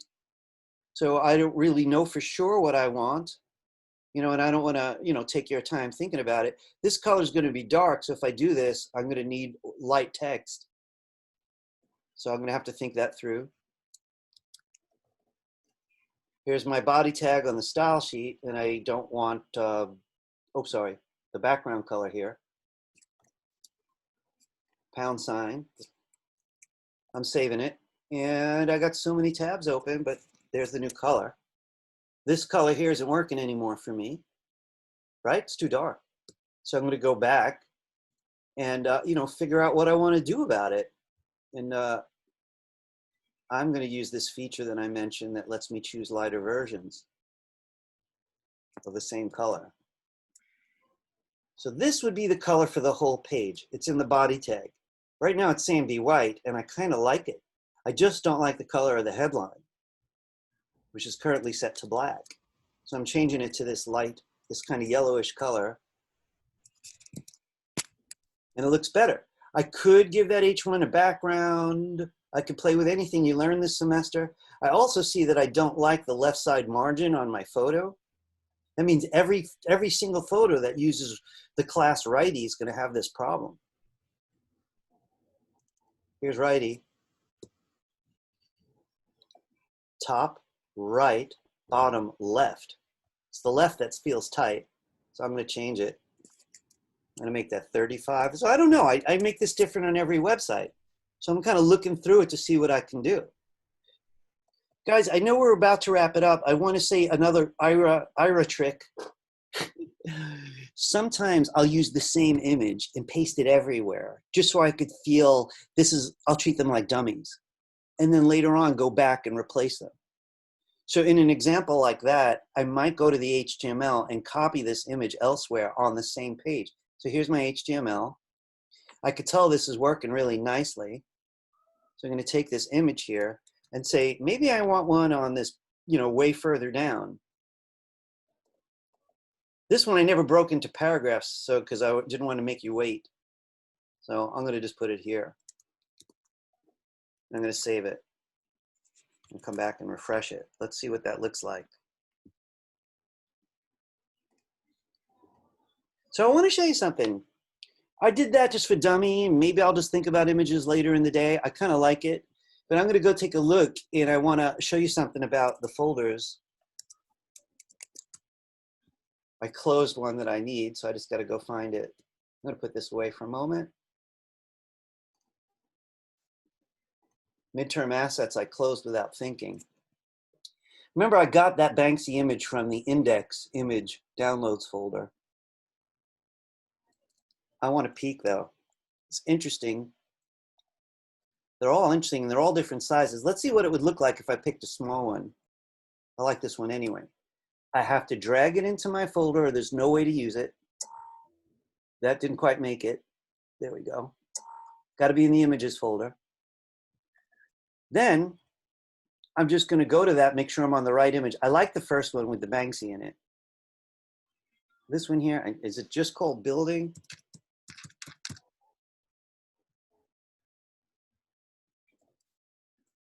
Building, yeah. Oh, but they spelled JPEG with an E there. This has gotten me before because I never do that, but I have to if that's the way it's named. All right, let me save it. Oh, that looks good. I like the smaller image, so I'm not even going to Photoshop that one. I'm happy with it. But I could add borders, which might look good. Anyway, guys, I hope that gives everyone a start. I really recommend you go in this order. Make sure your folder is clean, like I said, right? You made your own folder with the correct name, and you put an empty images folder in there first.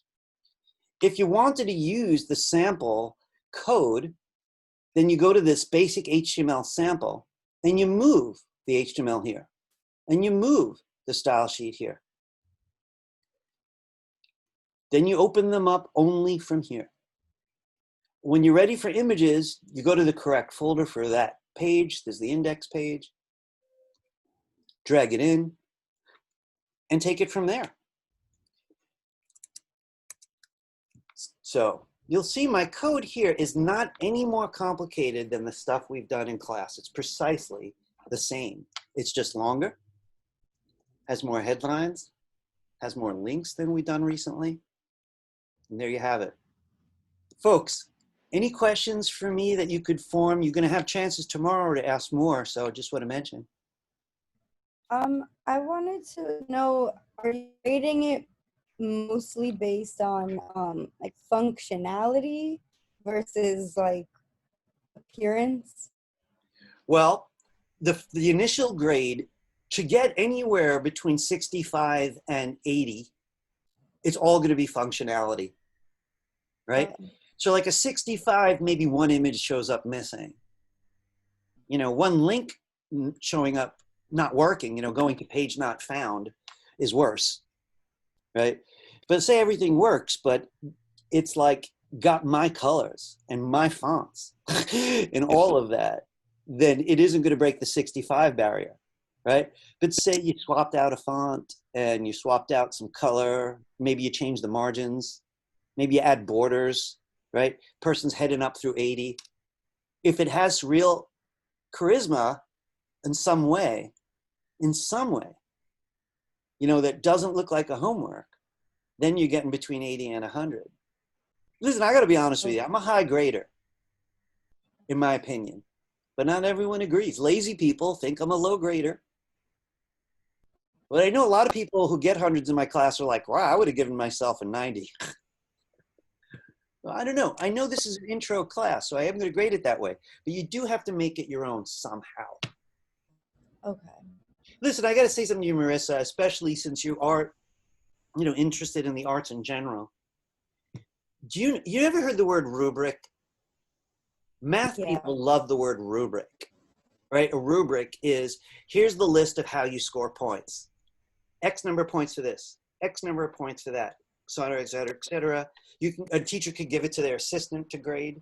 Oh, just follow the rubric. But in art classes, rubrics are not very meaningful. You know, imagine taking a painting class. What kind of rubrics are there going to be in a painting class? So in a sense, this class is mixed. It's an art class that's heavy on technology. So all the grades are mixed. There's really no way to actually know in a solid way because I don't teach math. You know, it's not a geography test. I know that's disappointing to some people, but that's just the reality of it. Every art class you take of illustration, photography, design of any sort is going to have a certain amount of this wiggle room, which basically means the teacher. I had a friend, he was an audio teacher. He once failed an entire class. I took him outside and said, listen, we're buddies. It's got to be you. Dangerous thing to say to a professor. There's no way your entire class deserved that. You know, I've known teachers where my daughter took class at NYU. The teacher very bluntly said, I only allow 3 A's. What? There were 25 people in the class. Yeah, I actually had a professor for MMA 100, which is like fundamentals of digital design. Uh-huh. Yeah, even though it was design class, like he would grade it.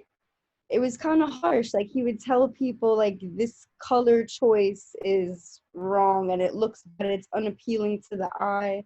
Wow. Almost as if it was like like a science or like you know. I So I know. was wondering if you were caring about that as much, but I understand how you're grading. Well, it yes now. and no. I mean, if you give me a dark gray page with black text on it, I am probably going to lower that because you had to know that looked bad. You know what I mean? But Right. you know, here's where I draw the line. If this was a class and every one of you was a web design major, I would have to be harsher about it, wouldn't I? Because those people would have to know how close to professional they're getting. When I have a Yeah. class that's incredibly mixed, I mean, this class is crazy mixed, really. Video and animation and technology students, you know, the technology students, no one's asking them to be artistic typically. But I got to tell you something about, I was talking to this professor about this, he was a fashion design professor and head of the department of a fashion design department in another school. And he said, you know, I don't agree with you. You should grade them all the same. And I'm like, really? He goes, well, when I was in school, I took an accounting class, right? Because, you know, he was an artist, but he was planning on making a lot of money. And he wanted to take an accounting class. So he said, very frankly, I was the worst person in the entire accounting class. Because all the accounting majors got A's. And he said, I was lucky if I got a C. And I said, you think that's fair? And he said, yeah, because everyone should learn how to reach regardless of what their master plan is. He had a good argument, even if I don't necessarily agree. No one agrees on this. So anyway, let me just wrap this up a little bit. I'm trying to do this class so people heading toward relevant majors get enough of a challenge. People heading toward other kinds of majors, right, should also have the room to enjoy this, to succeed. But I do need to nudge them forward as well into out of their comfort zone, like my math teacher would be if I took math. You know, and that is the reality of it. This is still an art class. Let's be clear about it. This isn't a computer class. It's an art class that uses the computer. Very different than a computer class. Fair questions, though. Any other questions for me? Hey, I want to ask you something, and you know, just so I know, I'm kind of curious. You could turn your mics on. You could thumbs up me. You could use the emojis, which I never did find down there. How many of you guys are working on it right now? Or have been? Gotcha. So there's so many cameras off, they all might be waving at me now and I wouldn't even know. I see that thumbs up. How do you do that anyway? Anyway, go Marissa. Yeah, how do you put a thumbs up? Marissa, give me a minute. We want to know, and then I'm going to come right back to you, I promise. It's Where in the are you? reaction. It's called reactions? Yeah, look, that one. It's in the reaction at the bottom. Do I not get them? Because I don't have it. I got mute, stop, security, participants, share, annotate. Annotate. Maybe annotate, yeah. All right. Annotate, mouse. Oh, this cool stuff. But no emojis. Weird. I just clicked stamp. Did you guys see anything? No. All right, I'll learn about it. I was a guest only a couple times in Zoom, so I'm only used to how it looks for hosts. I should be a guest more often. Anyway, Marissa, let me ask you, can you go on, please? Yeah, I want to make sure to hear you out. Can you hear me? My Yeah. Zoom keeps I hear you. crashing, just reconnecting me. This Oh, only no. happened today, but I don't know. Like Gotcha. the past few minutes, I'm Really? just in and out. Well, the past few minutes, you didn't miss anything urgent, so I think you're all right. That happens to me too. You know, the internet connection is, I never lived anywhere that had a reliable internet connection. Really. It's like, it really drives me nuts. In my neighborhood, I only have one choice right now, which is Optimum. They suck for the Yeah, web. Really. yeah. So, You know, but I got to say, somehow it's been working. You know, I happen to be in the room where the modem is at my house. So I got the best connection right now, which is lucky for all of us. Yeah, guys, listen, I don't want people to have to take my class live and also take it again later video. I know some of you do that for your own motives, and I think that's fabulous, but I don't want anyone to have to. So, I really don't know what to say. You know what I recently started doing? I don't know if any of you do this, but I use my phone as a hotspot so I could work outside. Last month, Verizon gave everyone 15 free gigabytes. And like 1 gigabyte, you could watch a feature-length movie, you know, or more. They gave everyone 15 gigabytes. So that was a hell of a lot of data. I started using it outside. And more recently, I realized how much that upgraded my lifestyle, that I can do that. So I'm, you know, looking at what that would cost me to have unlimited data. There's a little feature on the phone and on the computer, so I don't need to use a network at all. Marissa, the reason I bring that up is, you know, out of the box thinking. If one wanted to spend the money on an unlimited plan or a very large phone plan, you could use that when your internet connection is weak. John, did you have something you wanted to add? I might have a solution for her pixelated resizing in Photoshop. Did you mention that that was a problem? Did I miss that? Yesterday. Yesterday. Okay. oh, I don't know how long this is holding up because it keeps reconnecting me automatically. So the computer's trying, but Close it, close Zoom, and reconnect. I did. Okay. Might have to restart your PC. Yeah, I think I just have to restart the whole thing. So Marissa, before you do any of that, we're going to end class in a few minutes, but I just want to mention to you that also restarting your router at home, I have to restart my router 2 or 3 times a day because if we all slow down, 90% of the time I go and I unplug my router. You know, I got, most of you guys have Wi-Fi at home, I'm imagining by now. So I got Wi-Fi all over the place here. But it all starts with this one router, you know, that starts it all out. I just literally shut it off, start it back every single time. We're faster for a while. And then whatever bogs it down again later on, I'll do it later in the day. I come up here, I unplug it, and I do it again. I would highly recommend you try that also. Just Okay. unplug it. You know, if you're on cable or, you know, one of those kind of systems, you're probably sharing bandwidth with your neighbors. And some of it's the Yeah. share. I'm next to I live in a house, but I'm next to a building. So they're constantly competing. And my whole block could only get Optimum. So all, by the way, the cables for my block are behind my house. I feel like they should treat me just for letting them into my house, into my garden back there. Easement live by in a- apportment. What's that? It's called an easement by apportment. Really? Don't I get something for that? I don't know. No, you get to have internet because they could use your house to give the whole neighborhood internet. Yeah, but I still pay for it is the thing that stinks about it. But yeah, Fios is coming, so I'm thinking of switching to Fios. So listen, folks, I'm going to be wrapping it up in a few minutes, and I know we got off topic because really that's pretty much all I have to say about doing this project. It's a 4-page website, put simply, with the real words, real pictures. You are allowed to change text if you're that type. You are allowed to do your own research if you feel that so motivated. A lot of my students like finding different pictures. I had some photographers take my class. They wanted to use their own because one happened to have a whole library about graffiti. This topic you can't change, but you could alter, you could add. What I'm looking for is 1 to 2 images minimum per page. I'd like more. Real text that looks good with no obvious errors. I don't want paragraphs flowing into each other. You know. Oh, you know, I'm going to just do one last thing just to remind people of something we haven't seen for a while. You know, I was saying to you earlier that I'd opened up the link where I could get different fonts. And we did this, but it's been a long time. It's all about font family.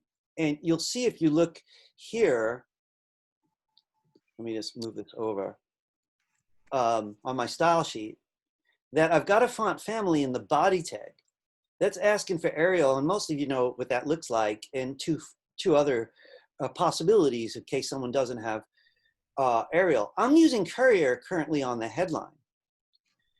So let's say you wanted to use something else, you would look and see what it is you might want to use. And if I wanted to use, say, this, I'd highlight this. And I'm talking about my headlines right now. And I'd go to my headline and I'd just change the family to this one. I saw a sample of it, say I liked it. I just paste it there, save it. All right, let's see now. So this is the last headline. I happen to like that a lot, Courier, but this is what it looks like now. Not bad. So that's the two things I usually keep out when I'm working. And I want to be fair, there are other ways to get fonts nowadays. It's a big subject and I haven't gotten there. Anyone who bravely wants to explore this subject, it's called Google Fonts. Google Fonts has got all the cool fonts. It's just out of the range of this class. So anyone who wants that could look it up. Any other questions for me? I'm probably going to end on time today, so or a couple minutes after class. If anyone needs to leave, as I always say, noon the class ends, you feel free to go. I'm all right with that. Anyone have any questions for me now? I'm looking at my chat. Andy, you have another question? You feel free. Good.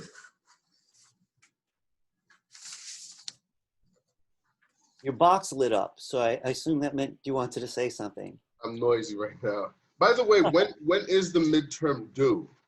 The How long midterm. do we have on this? Great. Oh, your teacher almost forgot this. I said it. It's due next week, but I do want to show you something, though. All those kinds of details are here. The box at the end of the handout. So listen, guys, any of you finish early, you just drop it off early. That's fine with me. And I just want to mention a couple of things. Please read at least the box, you know, just to make sure you're getting everything right, right? So this just, you know, boils it down. But if you look down here, I just want you to point out these two. Do not include.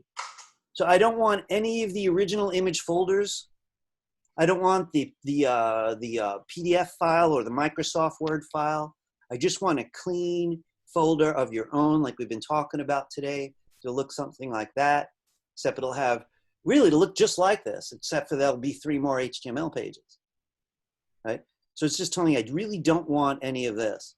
About submitting it, I want to show you something. So this is the name I'd like you to put on your subject line too when you send it to me. But this is the name of the folder, so you'll be fine either which way, right? But then when you're ready to give it to me, you click this link. Now you've been here before if you did the last homework. Now I took all the class 4 homeworks and I dragged them into this folder. So if you're giving me the midterm, you just drop it in, not in here. Just drop it loose. When they gather up, I'll make a folder for them. So you simply click the link and you just drag and drop your stuff right here. If, by the way, you still owe me a class 4 homework, you could do it either way. Either drop it in here or you could just drop it right on this. Either way, I'll get it. So simply click the link on the handout. In that box, when you're ready, you're going to drop one folder in there. You don't have to zip it or anything. Just drop it in there and we're good. I do want to say something to everybody who's here right now. You know, how long this takes is really different for different people. Person gets fired up, they're going to finish it in a day or a few hours. You know, the trick at that point is make it as beautiful as you can and see if you want to add stuff of your own. Other people are going to take days because something broke and a few hours trying to find it, this type of thing. Let me tell you what tomorrow's like. Tomorrow, I intend to answer questions about the midterm mostly. That means I'm going to stick around for 2 hours and invite people to work. And as you have questions, I'm going to try not to talk. It's a little weird when we're staring at each other, especially me, because I I don't feel the right to hide my camera. So I'll do something while people are busy. And then you have a question, you'll ask. I may ask you to screen share with me. If you can't find an error, I'll do it visually. Or if need be, you might have to send me a file. But that's tomorrow. That's the only day I'm going to be live troubleshooting, tomorrow, right? If you finish tonight and you just like rock the house, you're like really happy with it, you don't even have to come tomorrow, right? So, you know, you could consider tomorrow. Look, attendance this semester kind of odd. I know a lot of you guys are very serious about attendance, and I respect that so much, so much. But I made the promise that I'm not going to base grades on your attendance, because there's some people that just have to work and they wanted to take this class. We announced it as an online class. That means they expected to take it all remotely, right? So they have 0 attendance, you know, and I'm gonna judge them by their homework as evidence of what they can do with the material. So don't feel bad. Like tomorrow, you're not like, oh, I don't want, your grade won't go down. Not, you know, surely not tomorrow. It's an assisted lab, right? But if you're anything less than confident, 100%, or you're just in the middle of it, can't hurt to work while I'm here. Come like you always do. But it's really a work session. But do look at the handout, because I am going to mention Audacity. It's called Audacity, AU. Audacity, and you're going to download it. Since I have everyone's attention, I am going to do something I didn't mean to. I just want to show you something. So I'm going to do download Audacity, and I'm going to go to download, and it's got some choices, right? So you're going to download the one that you need. Please do that before Monday. I'm going to remind everybody tomorrow. But on Monday, I'm going to expect you to already have it, because we're going to do just 2 days, I think, maybe 3. But I'm expecting 2 days of audio. And in the way of selling it to you, if you're a media major, you really should know something about audio, even if you don't intend to be an audio technician. So video people, in the professional world, most of the time, you'll have an audio person. But sometimes you won't. You might want to do, it's like web designers who like video, you might learn how to make little videos so you could make websites with video. What about the sound? So in a couple days, we're going to be talking about sound. It's fun. Everybody likes to listen. So the sound part's fun. The people who are going to need it the most are probably the animators, though. Like if you want to start telling stories with your animation skills, you're going to need to do voices probably yourself with your friends and family. So you're going to have to know how to record them and clean them up. Something I do that. And, you know, there's a lot of different fields in this room where you might want audio. And if none of those apply to you, take it because it's fun. And there isn't going to be an audio specific homework though. So you will have some freedom. Is that true? Let me look over my own notes. We'll talk more about it when we get there. Any questions for me right now before people start to leave? That's fine. We passed 12 o'clock. Yeah, like I had a question. Yeah, Omar. Yeah, so like I found a way like how to use the Google fonts. Oh, great. Yeah, so like is it like any easier way than like front stack face or something? So you know what? I don't really like that stuff because, so guys, you know what? I'm going to do something for anyone who can stick around and would like to see it. Right? Yeah, I like to like you should just give me a like. Yeah. Listen, I'm going to have to give a quick demo, but I'm going to do it just because it's fun and I know some of you would like to see it. I just want to just rephrase Omar's question for a minute. See, the problem with fonts is generally you can't use a font unless your audience has it. So everybody has Arial, so it's considered web safe. Everything on the W3 schools page that I showed you with fonts is web safe, but they're boring and they're really deadly boring. So this is what people do now. And I'm going to do this quickly. So I'm not going to say join me, right? It's up to you, but I'm going to do it quickly. So I just want to show you a couple quick things. See, he mentioned font face. So there are ways where you could download a font and sort of embed it. And then when you go live, you have to get that font up to the server. I'm squeamish about that because it kind of promotes illegal stuff with fonts. So I don't really use it. I can't claim any expertise on font face, Omar. but I can show you this. So I'm going to do a search for Google Fonts, which I just love because it's changed everything. There's Google Fonts. There are other companies, but Google Fonts are beautiful and free. So I'm going right there to Google Fonts. So this is going to be on video for anyone who wants to see it. They make changes a lot. So I'm looking at it now and I realize there's already been changes here. I'm looking for a feature called categories just real quickly. You know what? I think I'm just going to skip that part. So I'm going to look through these and I'm going to choose 2 fonts fast. I want one for the page and one for the headlines. So I'm looking at this. I see some nice fonts for the page. I like thin letters sometimes. These are very wide, hard to read. This is called Roboto Condensed. I love it. So I'm going to use it. Hang on a second. Let me just back up. You know something? Give me a minute, guys. I should never do demos without trying it myself. They changed everything since last time I looked. So I just want to see if I could browse fonts, featured articles, sort by trending, grid. Looks like I better revisit this on my own time. There's usually a download button right here. I hope they're not making me go inside because I really don't like that. Just want to see what this is. Nope, don't want that. Sorry. Oh, yeah, I was going to do a fast demo. Didn't expect them to change it on me. All right, I'm going to see if I could wing it. There's usually a button here that I need. I guess I have to click the font now. I don't want to download it. That's not what I'm after.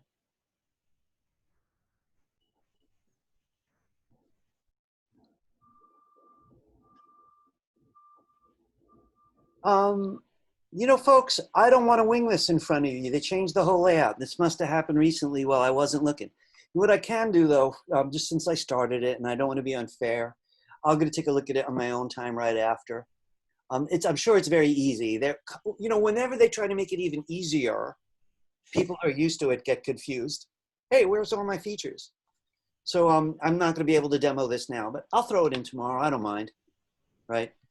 So in short, just to answer Omar's question, the way it works is it gives me a little bit of CSS right at Google Fonts and a little bit of HTML. The HTML goes in the head section and it links to the fonts I chose. So I take that HTML part, it goes in every head section. We have a 4-page website we're doing. It goes into 4 head sections. The style that it gives us is font family, but it's corrected font family for that font. I put it in my body or I put it in my headline. So those 2 bits of code come from Google Fonts. So it's code driven.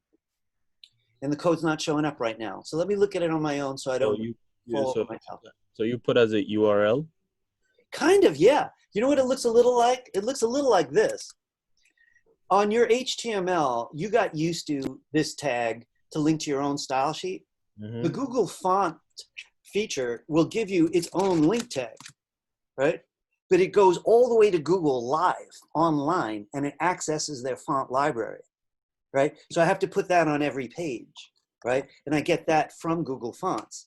Then if I want to use the font family for one of those fonts, like Roboto, right? I take the code also from Google Fonts and I simply replace this line with their font family.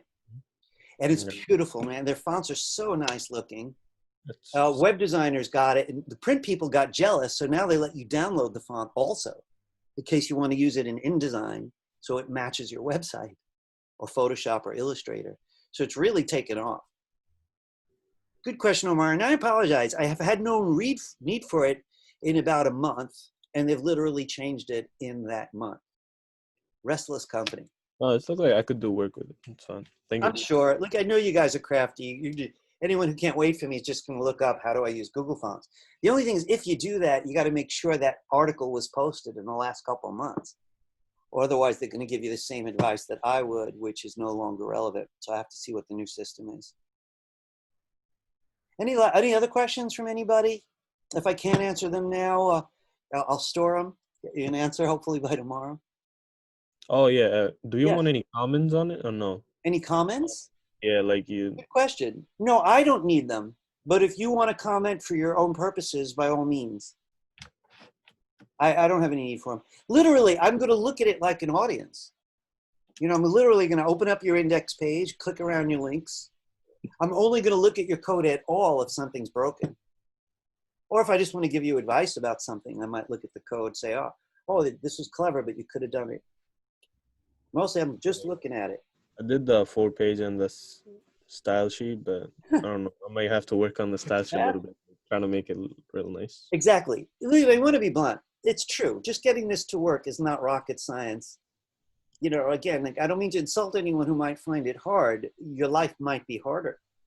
So you don't have the loop. Oh, it's easier than JavaScript, C++, and all that. Oh, you're a programmer. It's way easier than all that. I didn't know you were a programmer. So yeah, this is going to be easy for you for sure. But I just want to say something. I'm not a programmer, really. I don't consider myself a programmer.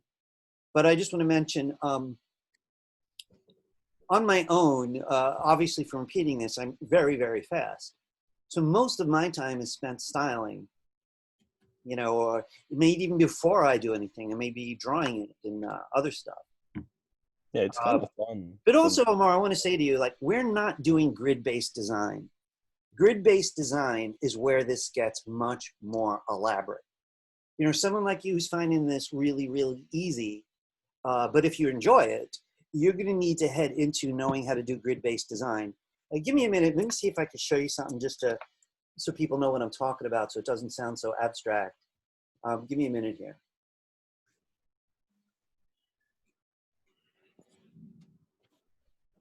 I'm going to borrow something from my class I taught recently to see if there's something in there for me that I could show you. Sorry.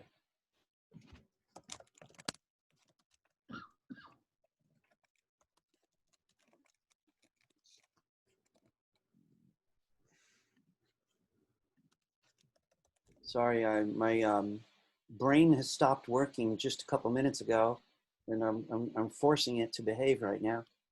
Let me try the web hangouts.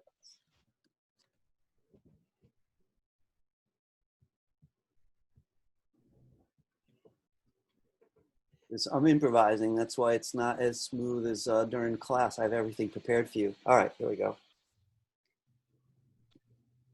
Here we go. This is a simple one. This is a very simple grid-based design, but you could see it, right? It's got what we call rows, and it's got what we call columns, right? It's also got responsive photos in it. And it responds this way, this one. Again, this is advanced. It centers for small screens. By the way, this is 960 wide.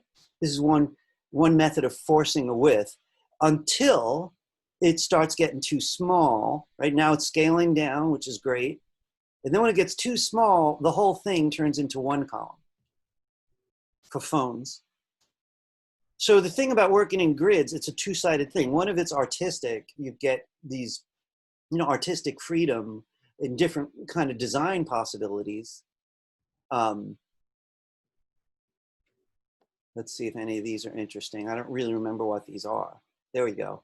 Right, so it's much more like creative looking, but it also gives you tech freedom and how it behaves for small screens. So here I actually rearranged it into one column. Guys, listen, I hope that doesn't feel like a big fat tease. I really don't mean it that way. You know, it's just, I just want to say what would come next, in my opinion, if you're loving this. The feature I'm using there is called CSS Grid. And one reason I really don't like even trying it in an intro class usually, that's not true. If this was intro to web design instead of intro to multimedia, then I would be doing the grid because we'd have 15 weeks. I mean, that's the regular semester. We'd have 23 classes just for the web, right? But grid-based design keeps changing, so no one really likes teaching it a hell of a lot. When I became a designer, it was all about this thing called tables. And then tables totally went out of fashion, and now it's considered wrong to even use it. There was frame sets. There's something called Bootstrap. All these methods. But right now, CSS Grid is hot as hell. So I've totally adopted it as of a few months back. And I think it's going to last for a few years. CSS Grid rocks. I like to encourage people to study on their own, especially when we're, you know, we hit 40% of this class already. So that means it's going to be over in just a couple of weeks, less than 3 weeks. So I would encourage people who like this a lot to learn more on their own, or to look at BMCC. There are classes that follow this one. I don't know if they're just for majors or not. I could find out if anyone wanted to know. The head of the whole media department teaches one of the next. Kind of brilliant guy, in my opinion, named Christopher Stein. He's been watching us very closely. I think we're one of the test groups for how this class translates to the internet. It's one reason I take attendance. He's kind of curious to know how many people show up physically and how many people don't. So I've been keeping records partially for him. But there's a lot of ways to learn, is what I'm saying. You could take more classes here. You could go to W3 schools and self-train. My family's gotten crazy about free classes given by major schools. My daughter took one at Harvard. She took a Shakespeare class at Harvard for free. She rocked. My wife has taken a photography class from the Museum of Modern Art. This is a real curator, famous one. And I'm jealous. I've looked over her shoulder. It's a killer class. Can't believe they're doing that for free. You pay if you want a certificate. You know, $50, $100. So those are worth looking into. There are many options for you, guys. Folks, any last questions for me? I see Jeremy's enthused about something. Me too. Let me just take a look at the chat, see if anybody's been waiting. Oh, he wants to know how he could move one H tag, one headline, left or right. Is he still here, Jeremy? Yeah, you are. I'm gonna answer that. Jeremy, I want to warn you. One reason I don't choose this is because it often inspires bad habits. Really. So I really almost don't want to show you, but I have a choice. If he wants all the headlines on one side, except for one, he wants it aligned the other way, right? He could make a class for it. And this way the style's still on the style sheet for just that headline. Or he could go right into the HTML. This is something I've been avoiding, but you could write little bits of style right on the HTML page if you want to. This is a last resort, but I want to show you what it would look like just for the fun of it. So here's my page, and all my H1s are going to head to the left right now. But if I want this one all by itself to go to the right, this is what I would do. Again, so please don't do this all over the place. It's not a good idea. I could go into the HTML for that one headline, and I could tell it to use CSS right in here by doing this. Now, in between those quotes, I'm going to actually write CSS. So it's odd. I'm writing kind of a different language right in the middle. So I'm going to actually just do this. This is the same thing I would do on the style sheet. It's just that I'm doing it here. So this little bit, typically, oh, sorry, that's text align. My fault. So I don't want you doing this on every headline or stuff because that would be smarter done on the style sheet. This is just for exceptions. Let's make sure it works though, because I don't do it a lot. There you go. So it basically means is any other headline still on the left, but this one's, you know what I hate about it? If this turns into a 20-page website or a 100-page website, and that one link is in the wrong place, I have to figure out why. So after 6 months, I'm going to go right to the style sheet, and I don't see a single record of it. So I'd have to go through all the lines of HTML to find it. And you know, for those of you who look at the chat, Jeremy's saying he knows it gets sloppy, and you're right. But it is kind of cool in its own nerdy way. There it is. So I hope that answered your question. Did I answer it? Jeremy? All right, anybody with last minute questions? I am good. We wound up doing my office hours today anyway. It's kind of fun talking to you guys, to tell you the truth. My pleasure. Guys, I'll see you all. There's a few enough people for me to say goodbye by name. See you, Faik, Eliana, Jeremy, Andy, See you tomorrow. Sala, Jessica, John, Lorenzo. Arrivederci. Have a good day. Thank you. All right, see you guys.